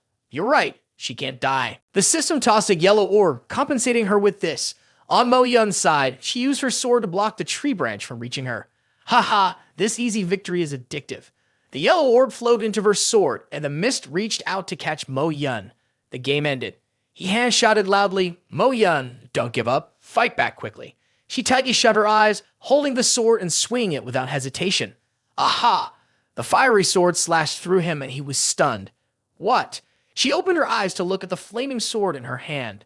This is... He-Han, on the other side, added, just keep fighting. I'm here, I guarantee you'll win. One of the mist's arms was slashed by Mo Yun's sword, burning it. He angrily shouted, you disgusting woman, pretending to be weak while trying to take me down. He-Han told Mo Yun, don't give him a chance, keep attacking. She raised her sword, the flaming blade in her hand, and she charged at him. Die! His hand sprouted something like a wooden shield. Parasite, help me out. The priest raised his hand and used magic. Don't worry, I teamed up with you to handle situations like this. Mo Yun cut through the mist shield. Useless. She struck the part of the priest that had used magic, but it had no effect on her. He screamed, why isn't she reacting? Mo Yun struck down with his sword, severing his opponent's body in two. Pretty impressive. In the critical moment, however, his teammate betrayed him. The priest pointed at her and said, Who? Who exactly are you? How are you immune to my unique poison spores? He-Han, on his side, was pleased. At least one enemy was dealt with. Mo-hyun's immunity to the poison came from the antidote he got from the system. Humph, my antidote can hold up for 3 hours. At this moment, no toxin can get through. He-Han was tangled up in vines and wanted to get back into the fight. At least he'd managed to take out one of them. The poisonous mushroom was the real problem. If only he could break free. Mo-hyun kept his eyes locked on the priest, trying to figure out how to deal with him. The plant monster could be fought with fire, but how should he handle this spore guy? He seemed tougher to take down. The priest on his side was telling himself to stay calm. Besides the spores, there had to be another way to deal with her. After collecting himself, he reminded himself that even if she was immune to the spores, he had other tricks up his sleeve. After all, it was just her facing him. It shouldn't be too much of an issue. The body of the mist cloud lay on the ground, but there was still hope. Mo-hyun was surprised. He was still alive. He crawled toward He-Han, wondering why he had rushed toward him like that. The priest shouted at him, "Are you trying to? Don't make trouble. Just follow orders and destroy her." Shuang-yun's body was only half remaining, and one of his arms was gone. If you need help, don't ask others. Ask me instead. This is my life, and I'll figure it out myself. The vines on He-Han's body reached up and completely pulled out of them. Oh! The vines passed over Shuang-yun and wrapped around him, with the light from the plants shining brightly. He-Han rubbed his arm and said, "That worked out pretty well, didn't it? I never expected he'd be able to help me break free." The priest gritted his teeth in anger. "You fool, losing control." One of his arms grew back. Huff, Shuang-yun's body is completely healed now, with all 4 limbs fully restored and even stronger than before. I'm back to life now, so come at me. I'll beat all of you. His mistake was letting He-Han go. He used his sword to strike quickly, leaving several cuts across the priest's body. "Thanks a lot. May good people always be safe," He-Han whispered, his sword wrapping around the priest's body. "This is impossible. He-Han doesn't need any flames. Without them, he could still easily destroy you." Mo-hyun looked at him in awe. "So cool, so badass. You pointed your sword at the priest, and now it's your turn." The priest clenched his fists, his face filled with rage. "You idiot, don't think that just because you can defeat some weaklings, you can act arrogantly in front of me." The dark purple smoke swirled around him in the cave. He-Han seemed to realize what was happening and pointed at him, saying, "Move forward." The smoke shot forward like a sharp arrow. The situation now seemed a little off. Pure physical damage was coming at them. He had equipped the dragon armor shield, which appeared just in time to protect him and Mo-hyun. But it wasn't looking good. The sharp projectile hit the dragon armor and created a crack in it. This wasn't good. The dragon armor couldn't hold up. The golden light from the armor's shield grew stronger. He-Han asked, "This skill's too powerful. Who's attacking?" The priest glanced over and said, "That sneaky rat of yours." The rat he was talking about was Jiang Xiaoming, who had just arrived. Both of them turned to look at him as he entered. Mo-hyun asked, "Is he another competitor?" He-Han thought for a moment, recalling the plans of the 2 demons. So this is why Shuang-yun let him go. This must be the real target of the 2 demons. What did he do exactly? Why didn't he run? Instead, he decided to help at a critical moment. The priest raised his hand and released a magical wave, saying, "You're not getting away." Jiang Xiaoming gripped his staff, light radiating from it like a wild rabid dog, attacking anyone in sight. The dark energy from the priest reached him. The golden light from Jiang Xiaoming's staff shielded him. However, the priest's dark energy started to crack the shield, and inside, Jiang Xiaoming screamed out, "Ah, aha, ha, ha." He-Han shouted, "Clean it up just like before, one more time." He turned and said, "If I could pull off the same trick again, I wouldn't have been chased away, so hurry up and help." He-Han grabbed his sword, put on his armor, and charged forward, saying, "I told you before, I thought you could handle everything in one go." The priest raised his hand to cast a spell, saying, "Don't get in the way." He-Han followed the snake-like path, successfully dodging the blast of dark energy from the priest. He frowned, watching him, and sped up. He-Han flew up, sword in hand, and shouted, "Take my sword." He was so confident that he didn't even bother to dodge. "How ridiculous," he sneered. "You can't possibly break through the spore shield I have." His sword froze. At that moment, he realized, wait a minute, what exactly did you make me eat? He swung his sword down, targeting the priest's protective layer. "Eat my staff from He-Han." The priest couldn't defend himself. His face was covered in wounds as he glared at He-Han with burning hatred. Spitting up blood, Jiang Xiaoming, behind the shield, sighed in relief. "Phew, I'm saved." The priest staggered, coughing and gasping for air. Seizing the opportunity, He-Han charged forward with his sword. Perfect chance. The emerald sword swirled around him, and his head would be cleaved in 2. Mo-hyun noticed, looked over, and realized he had won. He hand stayed alert, warning everyone, stay vigilant. Don't forget, he was already cut in half before, and yet he came back to life. Quickly, burn his body with your sword. Mo-yeon replied, all right, and following his instructions, she set the fire. As the flames ignited, she extinguished the ritual, watching the pile of ash on the ground. This time, it should be over for good. He remained on high alert. Double check, we can't leave any traces behind. Jiang Xiaoming leaned on his staff and walked over to them. Thanks a lot, He-Han. I'm glad you two were here. If I had been captured alone, I would have definitely been done for. He-Han still hadn't introduced himself. He pointed at him and asked, do I know you? Jiang Xiaoming answered, you're a well-known figure. Who doesn't know you? He-Han extended his hand. I'm also a competitor in this tournament. Jiang Xiaoming, level 19 mage. If you're interested, let's team up and keep pushing forward. We can help each other out. He-Han's eyes widened in surprise.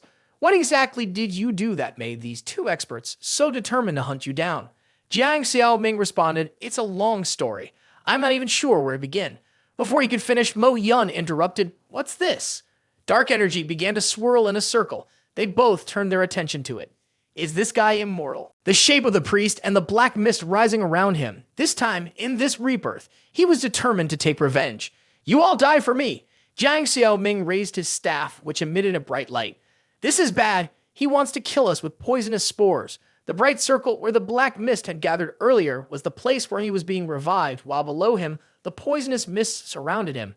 The three of them stood together inside a protective barrier, with Jiang Xiaoming doing his best to hold it up. He asked He-Han, if this keeps going, we'll definitely die. Can you use the barrier to suppress him? He-Han held several colored gems in his hand. I don't know, but I'll try.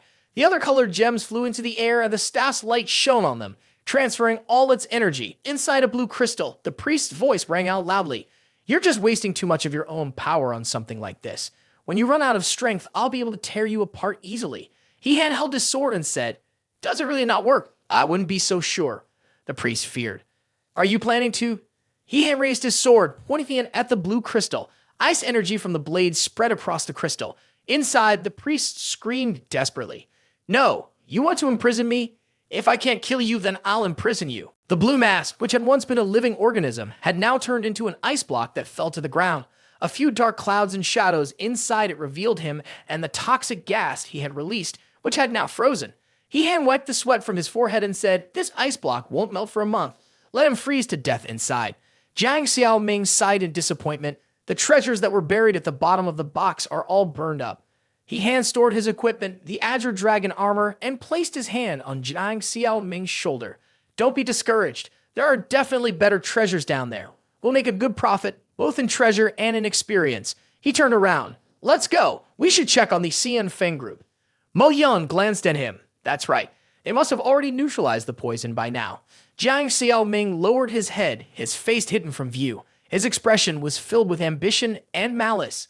I'm not discouraged at all. After all, you can't catch the big fish without setting the trap first. Meanwhile, the Xian Feng group was waking up. What happened? Liu Mang answered, I'm not sure. He-Han and Mo-yeon approached. Great, it looks like everyone is okay. Xian Feng excitedly called out, Leader. Hu Ti and Ming happily asked, did you guys take care of those two? He-Han extended his hand and introduced Jiang Xiaoming to everyone. Yes, and we also made a new friend. This is Jiang Xiaoming. He wants to join us. He's a mage, so he'll be a big help. Jiang Xiaoming waved. Hello, everyone. Here is the translated text. The following details can only be shared by him, since He-Han had never been there. Now, he can briefly introduce the situation to everyone, since he's the only one who has been down there. He agreed. Yeah, if I hadn't seen it with my own eyes, I wouldn't have believed the situation was this serious. He told them, I managed to get to the lowest level through the Hoyanlin tunnel, but there wasn't any purple crystal there. Instead, it was a mysterious otherworldly fortress, He-Han said, surprised. A fortress? The others looked at him, puzzled. Liu Mang curiously asked, what was it like inside? Did you go in? Jiang Xiaoming still couldn't get the purple crystal he wanted. I originally planned to sneak in to see if the people in the fortress had taken the crystal. But before I could even get close, I realized the enemies were way too strong. I didn't stand a chance. It's a miracle I was able to escape at all. He-Han thought for a moment, stroking his chin. If that's the case, then the current situation must be very different from what we expected up on the surface. We need to proceed with caution and carefully consider our next move. Hu Ti and Ming glanced at Liu Mang. Right, didn't you say you could recall past events? Help us figure out what's going on down there. Liu Mang didn't have that ability. I can only remember things that just happened. It's not like I have some mystical eye that can see underground. Xian Feng took the opportunity to mock him. You're just poking fun at Liu Mang. So, your ability isn't all that impressive, huh? Liu Mang pouted. All right, you're so great. Are you happy now? He hand advised, all right, now's not the time to argue about this. The situation is serious. The enemy's pursuit is strong, and the opponents in the lower levels will be even fiercer. Should we continue moving forward or head back to the surface? Let's vote. Either way, things have already gone beyond our control, so we can't afford to take blind risks. Mo Young raised his hand first. I'm going forward. We've come this far, and if we go back empty-handed, I'll regret it for the rest of my life. Next, the other three raised their hands. Hu Tianming explained his reason. My life's been saved twice already. Who knows? Maybe the goddess of luck is on my side this time. Liu Mang, with admiration, spoke about He Han. The boss is with us. The other two agreed with him. Exactly. With the boss here, we're not afraid of anything. We'll follow him, no matter the risk.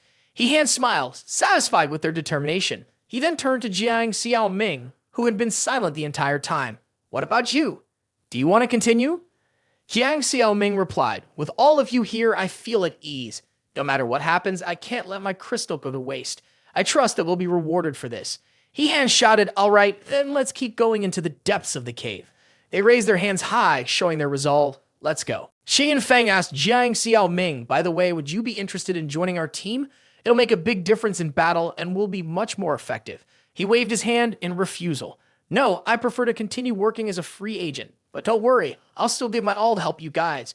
Xian Feng didn't push him. All right, no pressure. We'll figure things out after we make it out alive. Jiang Xiaoming nodded.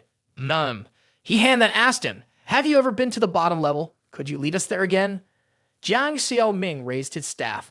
My staff has been destroyed. I can't open the Mystic Spirit Cave anymore, but I know of a shortcut that goes straight down to it. This was the first time He Han had heard about the shortcut. They stood in front of the cave entrance leading downward. Jiang Xiaoming explained to the group, I've seen pursuers come up from here, so this path definitely leads directly to the bottom level. He Han looked down into the pitch-black cave, which seemed bottomless. It was deep, and although it stretched far, they couldn't be sure if there were any guards waiting at the exit. Heading down without knowing could be risky.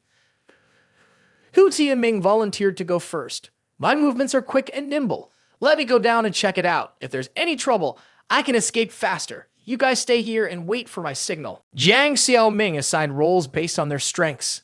I went along with him. I knew where the enemy guards were, so it would be easier to prepare. Liu Mang came along too. He's good at long-range attacks, so he could coordinate closely. Liu Mang stood next to Hu Tianming. All right, I'll go with the two of you and check it out. The three of them jumped down, and Xian Feng shouted from above, be careful. Hu Tianming was confident, and he shouted back, wait for good news from us. Mo Yun was a bit puzzled, wondering what was really going on down there. Ms. Han was deep in thought, then asked, what do you think of this guy, Jiang Xiaoming? Mo Yun didn't see anything suspicious about him. Is there something wrong with him? I just feel like something is off about him, but I can't quite put it into words. She observed how he assigned Liu Mang and Hu Tianming earlier. There wasn't anything specific that seemed off, but there was something strange about it. Especially earlier, Liu Mang's long-range attack abilities aren't that strong. It would have been better to send someone quicker and better at surprise attacks like you. Why did he specifically choose Liu Mang to go with him? Inside the mountain, there was a hole like the mouth of a well that led deep down below. Up above, a lazy frog lay back against the stone wall. It groaned in frustration. I had no idea a sword was quietly sneaking up from behind, ready to kill me. I've been guarding here every day. When will this end? In the blink of an eye, the frog was dead. Liu Mang and Jiang Xiaoming crawled up from the hole below. Hu Tianming climbed up first and took care of the frog guarding the entrance, where there was only one guard. When the two of them reached the top, Jiang Xiaoming happily said to Hu Tianming, that's great. Let's hide the body first, then I'll take you to the castle. The three of them followed Jiang Xiaoming's directions to the castle. They were still hiding behind a rock and hadn't come out yet. Hu Tianming peeked his head out and was amazed by the grandeur of the castle. Wow, how was this castle even built? Liu Mang looked up, and as expected, there was no purple crystal, like they had said, but it really seemed like they could be taken inside the castle now. Let's go back, tell the boss what's going on, and make a long-term plan. Jiang Xiaoming silently looked at Liu Mang for a moment, then glanced at Hu Tianming and said, don't rush, let's go down and find the purple crystal first. We don't have any leads yet. Hu Ti and Ming carefully looked around and responded, all right. He pointed to the rock ahead of them and said, do you see that rock up there? Jiang Xiaoming told him, Tianming, you should climb up that rock. Maybe you'll be able to see what's going on inside the castle. At the very least, we need to understand the layout so we can report back to them. Hu Tianming agreed, and he ran over and shouted back, you two stay here, ready to provide backup at any moment. Liu Meng responded, got it, stay safe. He hid behind a rock, the position was great, no guard posts nearby, and the enemy was really foolish. Not far from the rock was a cave, where a few bats were hanging, asleep. He peeked out from behind the rock and observed. It seemed the creatures occupying this place were just a bunch of misfits. Liu Meng was also watching from a further distance. This place is full of dark energy, I just want to get out of here as quickly as possible. He then asked Jiang Xiaoming, what do you think is hiding inside that castle? What kind of monster? Jiang Xiaoming replied, I don't know. He was observing from the same distance as Liu Meng, but his mind was focused on getting rid of Hu Tianming to cover up the news. It shouldn't have been exposed so soon, but the kid had the ability to rewind time, so he absolutely couldn't be left alive. He gripped his dagger tightly, thinking that if anything stirred up the guards, he would take the chance to act, then escape and claim that the two of them had been ambushed. He smirked, feeling smug about his plan. Heh, I really am a genius. While he was still lost in his plan, he hand-patted him on the back and asked, what are you doing? He jumped in surprise. Ah, why are you two down here? Liu Meng asked happily, turning to his leader. He glanced over at Hu Tianming's spot and asked the two of them, why did Tianming run over there? Jiang Xiaoming hesitated. Ah, he's here. Hu Tianming has climbed up onto the rock already. Two bats holding knives flew out hissing. He was terrified. What? Mohyun arrived just in time to strike down the two bats with her sword, landing on the rock. Don't worry, it's safe now. His eyes still couldn't shrink back. That was too dangerous. Luckily, you got here in time. You should head down. I'll talk to the others about the crystal. From up here, you can't see the structure inside the castle. The only way to find the purple crystal is to go straight in. Mohyun thought that this wasn't the best idea. Since they weren't sure what the enemy inside might be like, rushing in was too dangerous. He had the same thought as her. Yes, I'm afraid everyone down there could be in danger, which is why I came down. It's a good thing I made it in time. Xian Feng placed a hand on Liu Meng's shoulder. Old Liu, can you use your time reversal ability to check out the situation now? He replied. All right, let me give it a try.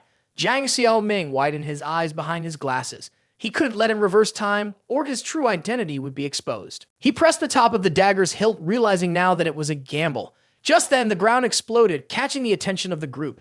What's going on? Where did that explosion come from? Jiang Xiaoming sneered. That explosion had helped him escape. Before leaving, he had set up a few trap talismans, and it turned out they were finally doing their job. Suddenly, the ground heaved up, and he hand-shouted, "They found us. We need to retreat, now." The ground shook, and a huge shadow loomed over them. They were stunned. What is that? Oh my god, it's a giant rising from the earth with a strange form. They had no idea what this thing was. It wasn't just one giant, but many earth giants surrounding He-Han's team. Jiang Xiaoming was terrified, sweat pouring down his face. The situation had escalated far beyond his intentions. He had only wanted to make a bit of noise, but now he had stirred up a hornet's nest. He-Han shouted again, "It's a trap. We need to retreat, now." One of the giants raised its fist and slammed it down toward He-Han. He blocked with both hands and flew over to the other side of the cliff. A purple crystal floated up, catching his attention. He grabbed it and triumphantly held it up. "I found the purple crystal." But the giant pressed the crystal down into the ground as it hit itself. Xian Feng was stunned. What? Liu Meng understood, so that's what it was. Over here, Hu Tianming was holding a sword with both hands, trying to strike it down into the ground. He was pushing with all his strength, gritting his teeth. Damn it, the ground is too hard, I can't cut through it. He-Han was running away from the rocks and fire that were spreading, trying to figure out a way to lure them into attacking. Xian Feng stood next to the stone figures, excitedly taunting them. "Hey, come and hit me. Come on over." The stone figures remained still, two more standing behind them. He felt something was off, so the three stone figures walked over to him and punched the ground. Hu Tianming looked over and shouted at him, "That's not how you fight, idiot." He-Han, holding a frost sword, was flying around the stone figures. Xian Feng, his hands trembling as he held a purple crystal, weakly said, "Ha ha, I found it too." His face was swollen, and several bruises were clearly visible. Hu Tianming yelled, "You got hit so hard your face is all messed up." He-Han's attack had frozen the three stone figures, but it wouldn't last long. Cracks started to appear. Xian Feng stood across from them. Ah, freezing doesn't work on them. He hand shouted, "Fall back, stop using the purple crystal, save your life first. Everyone, run towards him. Mo Yun is the only one we haven't seen yet. Let's go after him quickly." Hu Tianming stopped and turned to look back. Wait, why isn't Mo Yun following? He Han's eyes widened in shock. What? The ice on the bodies of the 3 stone men shattered completely. The 3 monsters all attacked at once, and a blaze of fire lit up the night sky. Several purple crystals flew out from the chaos. Mo Yun darted past the stone men, grabbed the crystals, and ran off. Enough. The stone man glanced over and slammed his hand down. Flames erupted from his palm, striking Mo Yun and knocking her to the ground painfully. Ah, He Han! Xian Feng and Hu Tianming exclaimed in shock. She's done for. He Han grabbed his sword and ran toward her. The 2 of them, worried about him, shouted loudly, "Boss, it's too dangerous. You need to think about Mo Yun's safety." This foolish girl. Mo Yun was sitting on the ground, and a stone man punched down toward her. A protective shield surrounded her, keeping her safe. She lay there, and the stone man grabbed her leg. He Han shouted, "Mo Yun, hang on, I'm coming." She turned over and threw the purple crystals at him. Catch them. He caught them, and she yelled, "Go now. Don't worry about me." Hu Tianming grabbed his arm. "Boss, we need to go now." Xian Feng pulled on the other arm. "If we don't move now, we'll lose our chance." He still hadn't moved, his worry for her keeping him rooted to the spot. Finally, the 3 of them ran outside together, panting, and reunited with Liu Mang and Jiang Xiaoming, who had already run ahead. He said, "You almost scared me to death." Then he turned to their leader, He Han, and asked, "Right now we have 5 people and exactly 5 purple crystals. Does this mean we can go back now?" He stood up, and everyone started to leave, but he added, "I have to go back and save Mo Yun." Hu Tianming scolded him. "Are you out of your mind? Leader, Mo Yun is definitely dead. Why would you go down there to die too? A leader like you always thinks about the team. If she's dead, why haven't we gotten a notification that our fighting power is reduced? We're a team, after all." Liu Mang agreed, "Yeah, we're not affected at all." Hu Tianming guessed, could Mo Yun still be alive? He told them, "I can't just leave her behind like that. As for you guys, I won't force you to come." Xian Feng, Liu Mang, and Hu Tianming all thought about it. He said, "You decide for yourselves." He had remained determined to go save Mo Yun. After thinking it over for a while, their answer was still no. Liu Mang spoke for the group. "Sorry, leader, but I really don't think it's necessary to take that risk. Maybe they want to use Mo Yun as bait to lure us down to save her." Hu Tianming thought the same way. Exactly. We can't even fight off the group of stubborn people outside, let alone what's inside that castle. Who knows? There could be monsters in there too. Xian Feng rubbed his chin. "I also feel like just going down there might not be the best idea." He Han laughed genuinely, fully understanding their concerns. "I get it. I understand how worried you all are. If that's the case, you can head back. If you come across any other contestants along the way, you could try to talk to them." After saying that, he ran into the cave. The 3 of them nervously called out, "Boss." Xian Feng said to Liu Mang, "Why is this guy being so stubborn?" Hu Tianming asked the other 2, "What should we do now?" Through the entire conversation, only Jiang He Han still hadn't reached Mo Yun's place, so he asked the system, "Do you think this place could be a replica? Otherwise, how could a castle like this just appear?" The system responded, "Of course it can't be. Replicas in other realms require a special entrance. Plus, the fighting style of these people clearly doesn't match the model of a replica." He Han asked again, "What's the fighting style of a replica?" The system answered, "In the replicas I've designed, whether it's the boss or the minions, they'll always prioritize attacking challengers at the highest level. Like those people who just kick the ball. They can focus on you, which proves they have average intelligence." After walking along the familiar path for a while, He Han finally saw the castle. He took a mental note. "All right, looks like next time I try a replica, I'll need to bring someone with a higher level than mine." The system seemed pleased. It wasn't a perfect thought, but it was surprisingly accurate. The next challenge was figuring out how to sneak into the castle without anyone noticing. He Han summoned his sword and placed it against Jiang Xiaoming's neck. Naturally, Jiang Xiaoming had no idea he was the suspicious one. He raised both hands. "It's me, it's really me." He Han asked, "You're him? How did you end up down here?" He complained again, "You're being really unfair. Just because the other 3 refused to go doesn't mean I didn't want to. You didn't even ask me. You just went off on your own." He asked, as anyone would, "You still want to take the risk with me?" Why? He wanted to enter the castle once more, hoping to uncover the treasure. "I've been here twice already. If I don't go in and take a look, I won't be satisfied. Most importantly, I feel like there must be something even more valuable inside. No matter what, it's worth the try. He hadn't expected the castle to be so difficult to enter. The real challenge was getting close in the first place. There were probably stone monsters lurking outside, and if they were disturbed, a fierce battle would be unavoidable. Jiang Xiaoming took out his mage's staff. Just relying on you, of course, would be enough. That's why I came here. The path leading into the castle was covered with a layer of golden magic, allowing them to enter without ever touching the ground. He hand praised, "That's a good skill. You're not even stepping on the ground." He followed behind him. I was exposed before, so now I have a plan. Soon they were standing in front of the castle. Once they arrived, Jiang Xiaoming used his staff to conjure a magical portal, opening a doorway with his spell. Inside the castle, a door appeared. Two people walked through the door into the castle. Once they were through, the door closed behind them. He had looked around, surprised. I thought these people didn't need food, but it seems like there's still a storage for provisions inside this castle. Jiang Xiaoming urged him, "Hurry up, let's find someone." The two of them cracked open a door and peeked inside. It was a vast space. He-Han was astonished.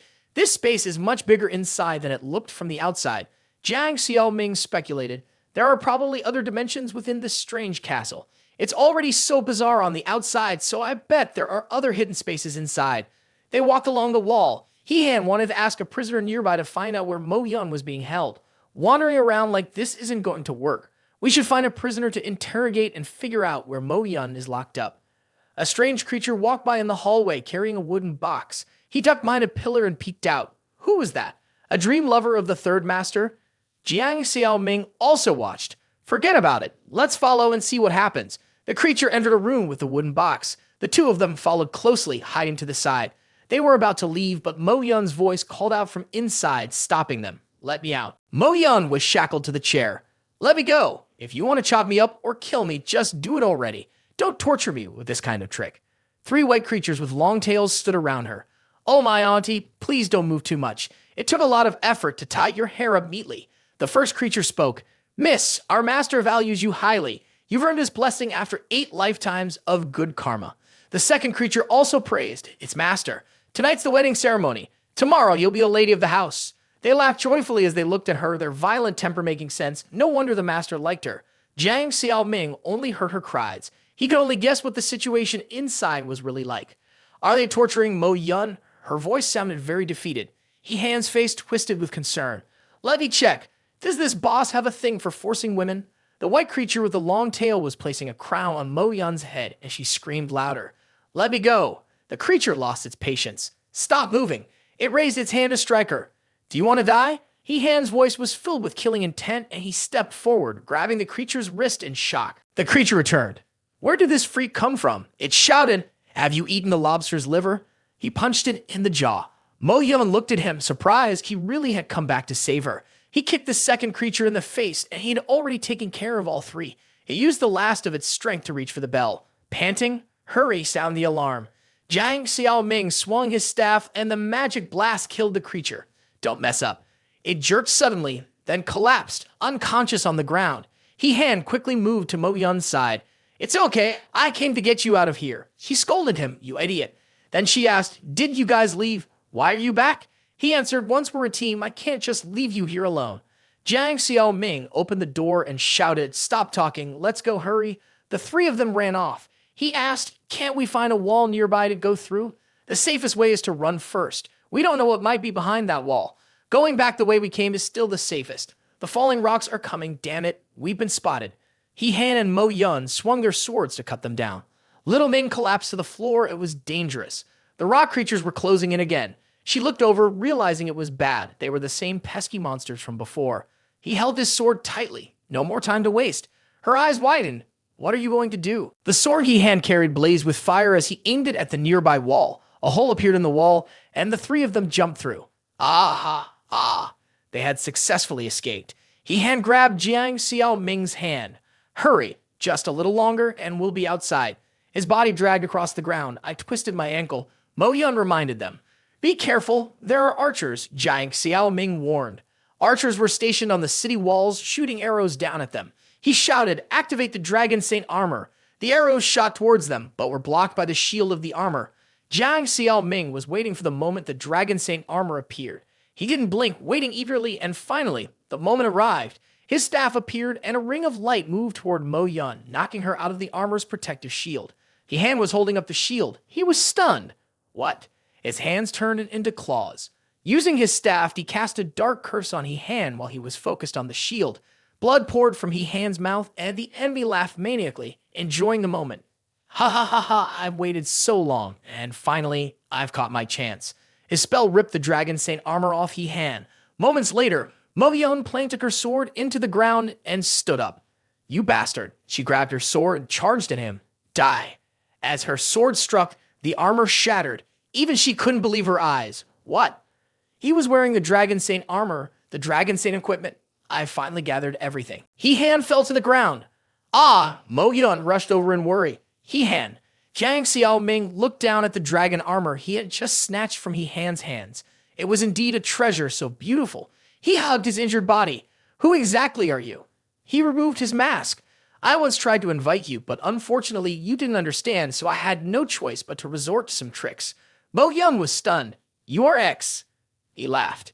Haha, I see you're still somewhat smart, remembering me after all this time, but unfortunately, it's too late.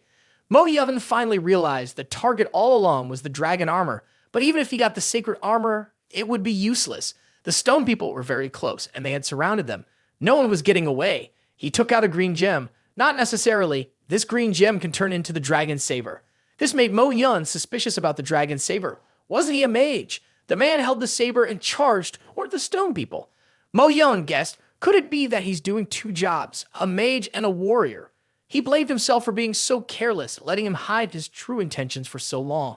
He flew toward the stone people, slashing through with one strike. The stone people split in two. He landed, not forgetting to say his farewell. Good luck to you. Farewell. He vanished as he passed through the green circle. Mo Yun, furious, cursed, that bastard. I swear I won't let him get away with this. He glanced around at the crowd of stone figures surrounding them and said, we should focus on finding a way out first. We're way too far from the exit, and charging through to it would be nearly impossible. A familiar voice grew closer, calling out, Boss, Mo Yun's sister, we're here to rescue you both. He and several other players rushed over. Liu Mang turned to the group of players and said, you guys aren't messing with us, right? This last floor is definitely a monster lair. While there are so many people, we should split up and look for the crystal. The other player happily agreed, sure, lucky for us that we're in a group. If we were all on our own, we'd definitely be asking for trouble. Mo Yun stood up and asked, why are there so many people here? He had understood their strategy. They must have gathered all the other players they could find to come down together and search for the purple crystal.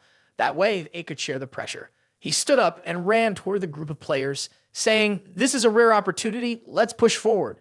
She followed him. The green light rose from the stone figures, and He-Han, using his sword, cut down several of them.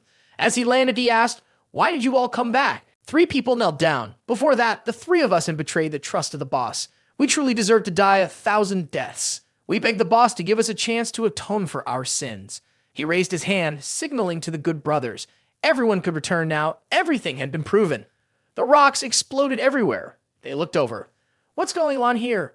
Mo Yun answered, the stone monsters have all sunk into the ground. A few of the rocks sank into the earth, and a purple-red light appeared in front of the castle. What's that? A shadowy figure appeared from there. Where do you rats think you're taking my bride?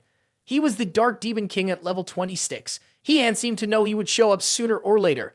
The final boss, he waved at Mo Yun. My bride, come here. She couldn't resist. She was pulled by the spell and flew straight to him. What? What's happening to me? I don't want this. Let me go. The 3 people below drew their swords and rushed to save her. The Dark Demon King raised his hand and cast a spell, clearly underestimating his own power. His strong magic instantly set the 3 of them flying.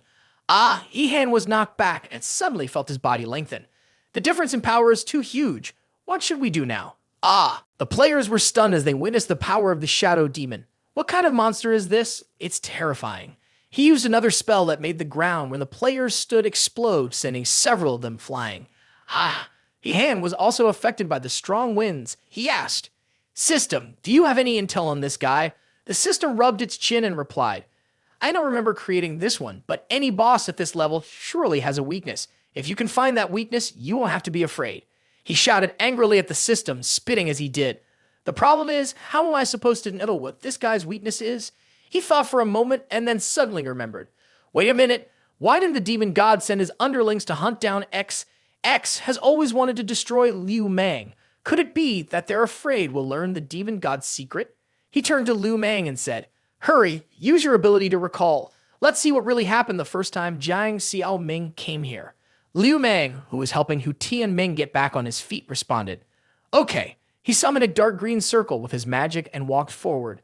They loudly taunted, "Hey there, come here." The three of them raised their swords, and Han said to the others, "Brothers, no matter what, we have to stop him and buy some time for Liu Mang." The two of them nodded, determined. A green ring flew toward him. Dark Knight watched it approach and muttered 4 words, petty and insignificant. Several large rocks flew toward him, but he raised his hand to stop them. Saiyan Feng appeared behind one of the rocks, clicking his tongue as he drew his sword and activated the sunburn mode on his blade.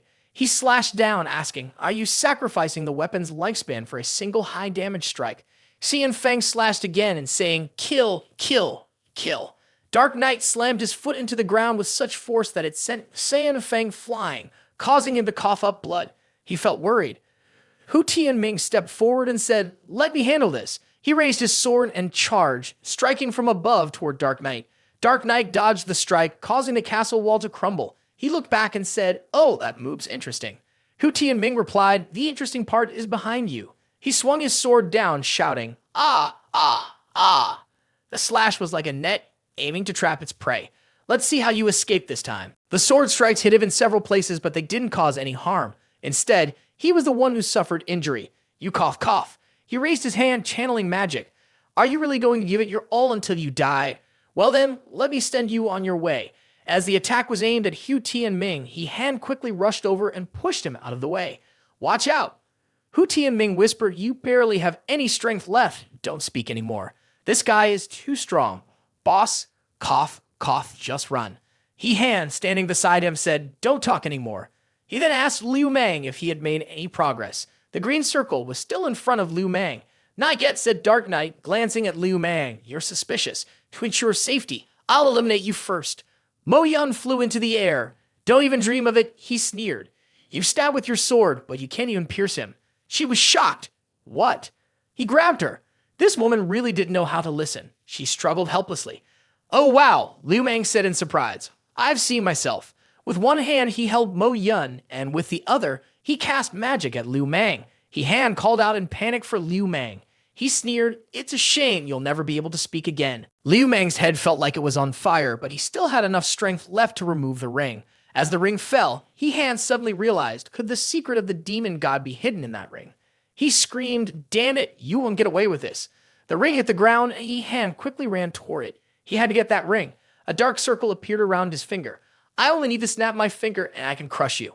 With one hand, he was holding down Mo Yun, and the electrical energy in his hand affected her. A few sparks of blue light flickered around her, causing the dark force to suddenly collapse. He released his grip on her, panic spreading across his face.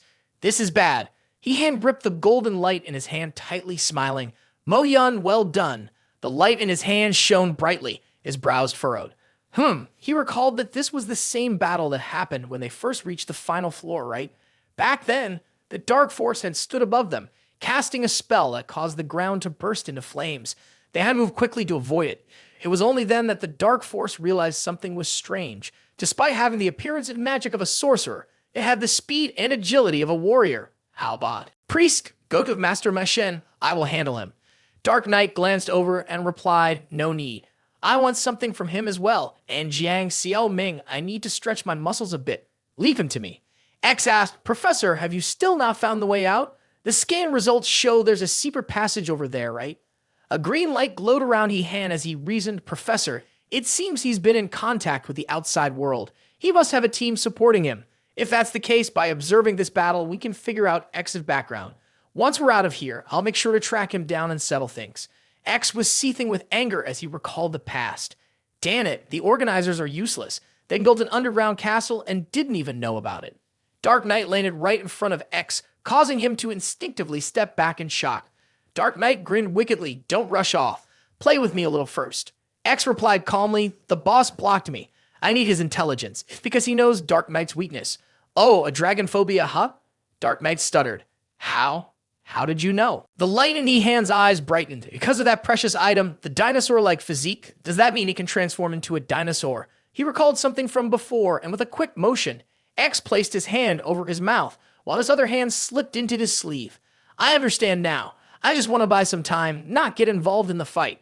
The demon god, like a shadow in the night, was enraged and couldn't sit still. He took this as an insult. He rushed forward. Who are you even talking to? X tossed out the precious item he had pulled from his sleeve. In that very moment, it transformed into a dragon, the nemesis of the shadow demon. His hand began to cast an electric spell. Reaching out toward the dragon, it roared loudly. Its mouth opened wide, revealing an electric orb inside. It shot up and unleashed a lightning strike directly at the shadow demon. There was a huge crash. The demon couldn't do anything except endure it. X quickly left. Leave it to you. Hold them off for me. The shadow demon stood up, glaring down at the wound on his chest. You know my weakness. I can't let him go. Capture him for me. He-Hand's eyes widened. His body fell, plummeting to the ground. The system nearby asked, concerned, what happened? What did you see? He sat up. It's not a dinosaur. It's fear. This demon god has a weakness. He's afraid of dragons. When facing a dragon-type opponent, his combat abilities are suppressed, maybe even reduced. The system, too, had only heard of this kind of dragon weakness. Dark Knight wasn't scared at all. He didn't care if you brought a dragon out here. It seemed like my secret had already been discovered by you. But even if you know, it's useless. I already killed that dragon. It only took a little effort. Feel free to release all the dragons you have. He glanced at the system. Does she have dragons? Unfortunately, the system didn't have what he needed. How could I possibly have something like that? Hearing this, Dark Knight grew even more confident. Haha, looks like you don't have any after all. What a shame. Now I'll slowly enjoy the pleasure of killing you. He raised his sword. This time he was stronger than him. It was over now. I have the title of Dragon Slayer, but I can't actually turn into a dragon. Then him. Wait a second. Dragon Slayer? The system asked. What's going on? I'm thinking of something bold. If I can't bring a dragon to him, what if I bring him to a dragon instead? The system's expression turned serious when it heard He-Hand's plan to drag Dark Knight to a place with dragons. Are you planning to pull them into the sleeping dragon's lair instance? Is that even possible? He asked her about it. The system replied, I'm not sure. I never thought about bringing non-player characters into an instance before. We can only try. He ran with his sword. Okay, wait for my signal. The system reminded him. Didn't you plan this out beforehand? He slashed the sword down, taking action immediately.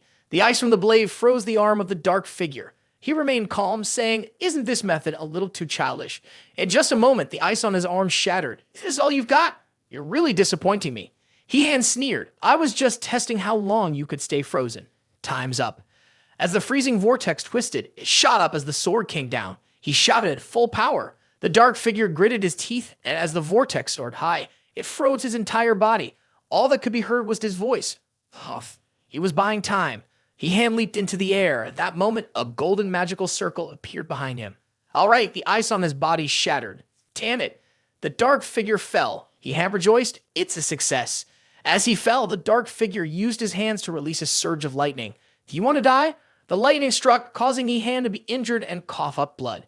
2 golden beams of light shot down into a clear sky, landing in an area filled with many animals. He-Hand crashed to the ground. A system flying nearby asked, Are you okay? Don't try to summon the Dragon King with a golden spear anymore. First, deal with the demons in the replica. The system turned its back, facing a group of green-skinned goblins surrounding them. Look at this, he said, noticing the commotion. Such a big noise, and it's drawing all the goblins out. He asked, I remember you said the combat system in the replica prioritizes higher-level targets first, right? The system replied, sounding surprised, what?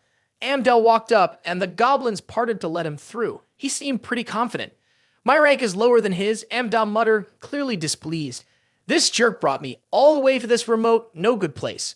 A few of the green-skinned goblins with knives rushed toward him from behind. They snarled as they leaped, aiming to stab him. Amdel pretended not to notice, not even bothering to dodge. The magic radiating from him was enough to make the goblins bleed. The leader of the goblins looked on in shock while the others stared at Amda. He-Hand cheered him on. Go for it, he sneered. Is this your backup? He summoned a dagger, glaring at the ugly goblins. Amda, with a swift strike, cut them down like they were nothing. They were too weak to even make it a challenge. In the blink of an eye, he'd taken out several goblins at once. The system noticed something was wrong. This isn't right. These low-level ones stand no chance against him. He glanced over and said, forget about them. Find me some medicine first. I need to quickly get my strength back to its peak. The medicine cabinet appeared in front of the system. Let me check. Tonifying herbs, kidney tonics. He-Hand was shocked. You didn't prepare any useful medicine? The system produced a pill. Found it. Frenzy pill. After taking it, you can triple your strength, but it only lasts for 30 minutes and there are serious side effects. Before she could finish speaking, he snatched the pill and swallowed it. That's it. Even the system can't stop him. Wait until I finish talking, then you can take it. A pile of severed limbs and bodies appeared in front of them. As they turned, they saw it clearly. Dark Knight was standing directly in front of him. Hey kid, if you have 8 tricks left, you might as well use them now. He looked up. I've used everything. From now on, it's just a fight to the death. He laughed loudly. Ha ha, that's quite a bold claim. You think you can fight to the death with me? He pointed. I really can't. What if I had this? Dark Knight was stunned and turned around. What? A dragon appeared behind him. Hand was pointing at it. Scissors, paper, rock. Who knows who'll win? The dragon was right in front of Dark Knight, with hand standing between them. Dark Knight glanced past the dragon, relieved to see his final backup had arrived. He clenched his teeth in anger and muttered, Damn it, I deliberately chose to build my castle underground to avoid these filthy creatures, but it seems like the restless spirits just won't leave me alone. The system activated, triggering the dragon fear trait. Facing a dragon tribe, his attack power, defense, speed, and vitality all decreased by 30%. He had moved up behind him and teased, You're mocking me, huh? Looks like your fear of dragons goes beyond just physical traits. You seem to call them too. Dark Knight, determined not to back down, thought to himself, Don't get cocky. This dragon was only level 10. Even though it had an advantage, I'm not scared of it. The dragon soared toward him, and as it stretched out its hand, he quickly kicked it in the face. Get out of here! The dragon was knocked backward, crashing onto the ground. Hand watched, nodding in acknowledgement. Even though Dark Knight had the upper hand, he could tell that the dragon was still no real threat. However, despite his advantage, Dark Knight's face still showed signs of fear. He was breathing heavily. Huff, huff. Hand couldn't understand it. Even though Dark Knight had the upper hand, why did he still seem so tense? Could it be that his fear of dragons wasn't just physical, but psychological too? The dragon stood up, not yet attacking, but simply staring at Dark Knight. He couldn't tell what it was thinking. It had this intelligent look in its eyes. The system seemed to be speculating, as if it was considering something. The mouth of the dragon roared loudly, sending a chill of fear through Han, causing him to jump. He shouted, Are you trying to decide who to deal with first? The system activated the Dragon Slayer buff, doubling the damage against dragon-type enemies. Suddenly, Han felt a strange surge of confidence. He raised his sword and said, Who gave you the confidence to think you could choose me? The dragon, intimidated by his presence, seemed to shrink back. He flew up and slashed it across his body. Am I easier to bully, huh? The dragon spun around and was sent flying. He clenched his fist. After all, it was just a beast. He needed to make it fear him. He asked, You're not going to run away out of fear, are you? The system responded, No, it's the boss of the replica. It has no choice but to fight fiercely with the intruder. The dragon stared at the two of them. Had remembered something from earlier. Oh, that little head is thinking again. Though the shadowy figure spoke boldly, fear filled his heart. He squeezed his eyes shut and said, Scum, you'd better not come any closer. Had looked at him. If he still didn't understand, there was no need to spare his life. The shadowy figure flinched. The aura from Han had triggered a reaction in the dragon. It raised its head and breathed fire towards them. Even before the fire hit, the shadowy figure was already pale with fear. It's coming for us? Han had anticipated this. Sure enough, the wild beast would target the one who was afraid. Your fear of dragons is exactly why it chose to attack you. He tried to jump, but damn it. But he was stopped by Han's ice chains, which held him in place. What? Are you kidding me? Why is the demon god so scared? Why are you running? Fight back. His eyes widened as if they might pop out, completely losing control of his words. The demon god now looked both ridiculous and pitiful. You're a woman and a horse, he stammered. The dragon's fire hit him, a blast of flames cutting through the forest. The dragon exhaled smoke, its body marked by scratches from the attack. He cursed, You damn beast. He stretched out his hand, casting 5 strands of magic. I'll kill you first. The dragon recoiled in fear, and Han soared into the air, his sword flashing as he blocked the 5 strands of magic. The magic veered off course, causing an explosion of rocks and debris. He stood next to the dragon, sword in hand, and spoke to it.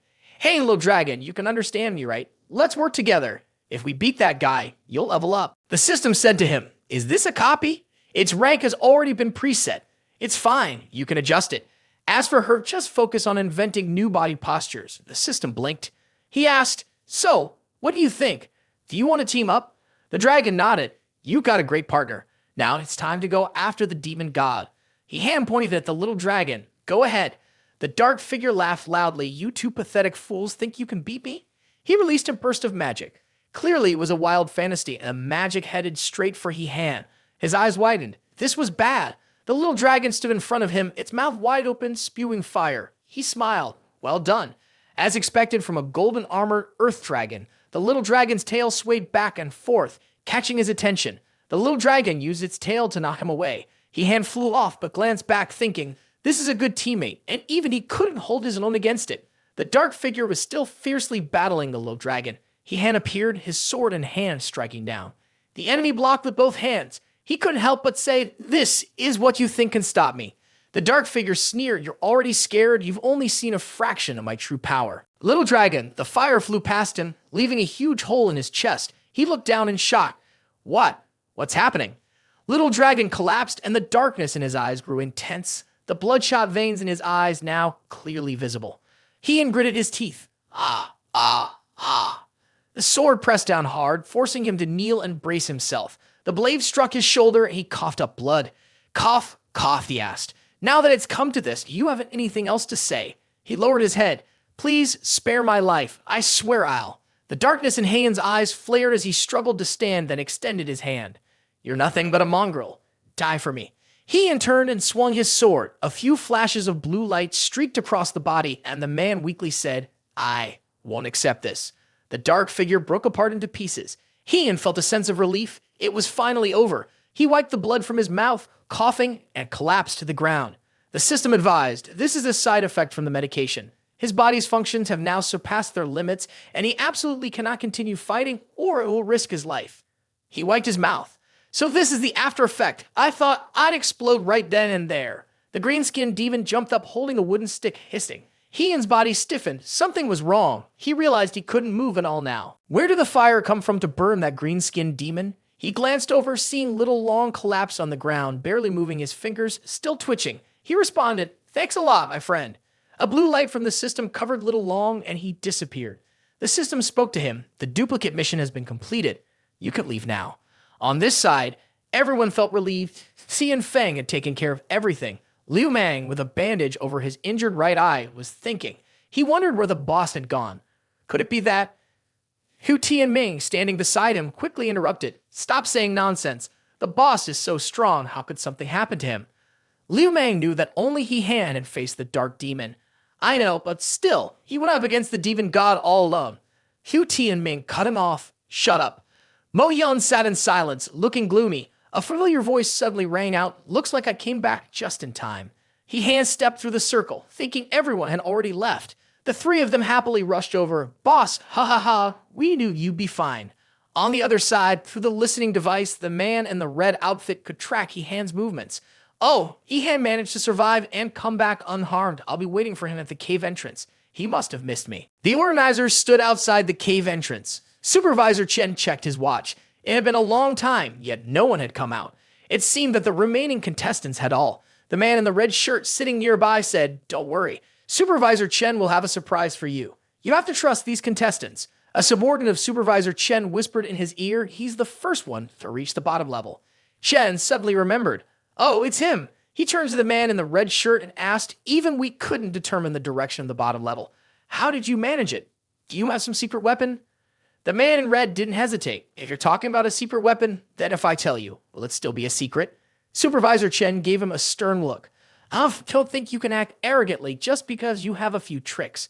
Now that you're here, you'll have to follow the rules. Otherwise, you'll learn what respect really means. A green circle appeared, catching everyone's attention. What's going on? Is someone coming out? The contestants walked out, and Hu Tianming spoke up. Oh, are you all waiting for us?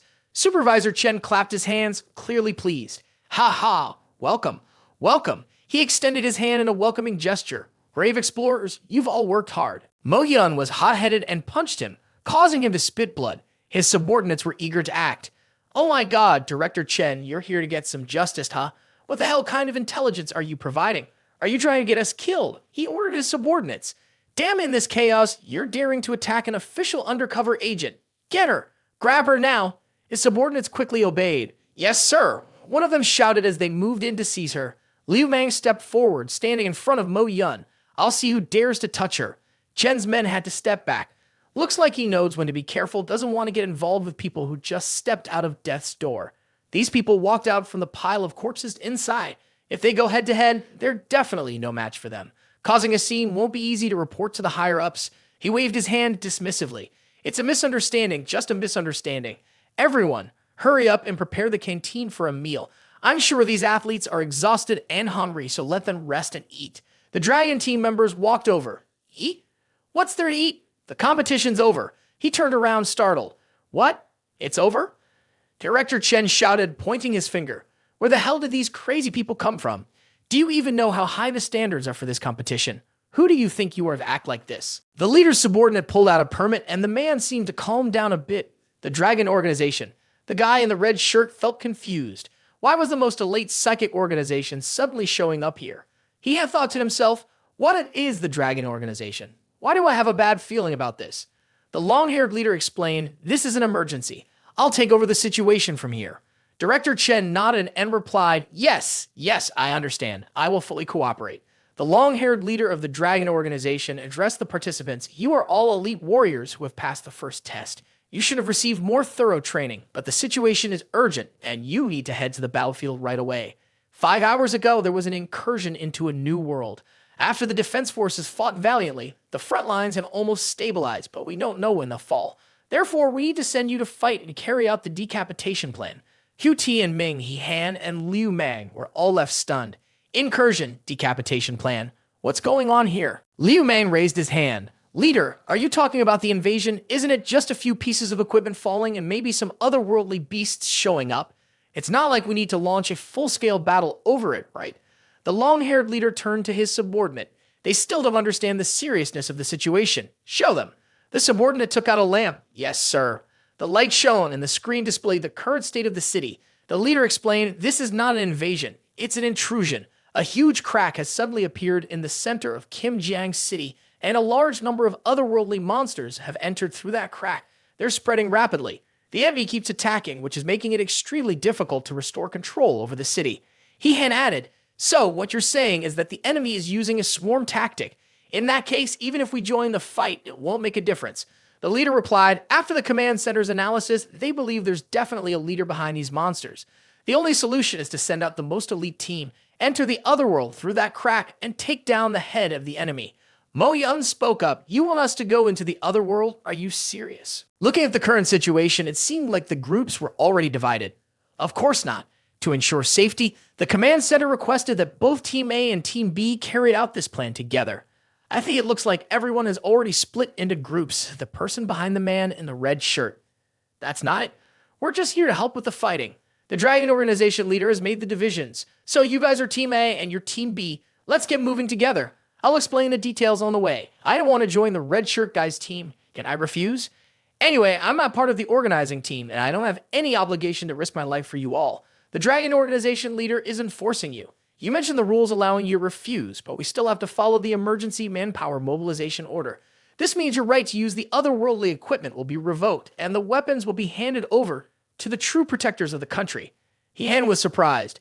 So, the Dragon organization can also revoke my right to use the sacred dragon armor. Even my sacred dragon sword could be taken back.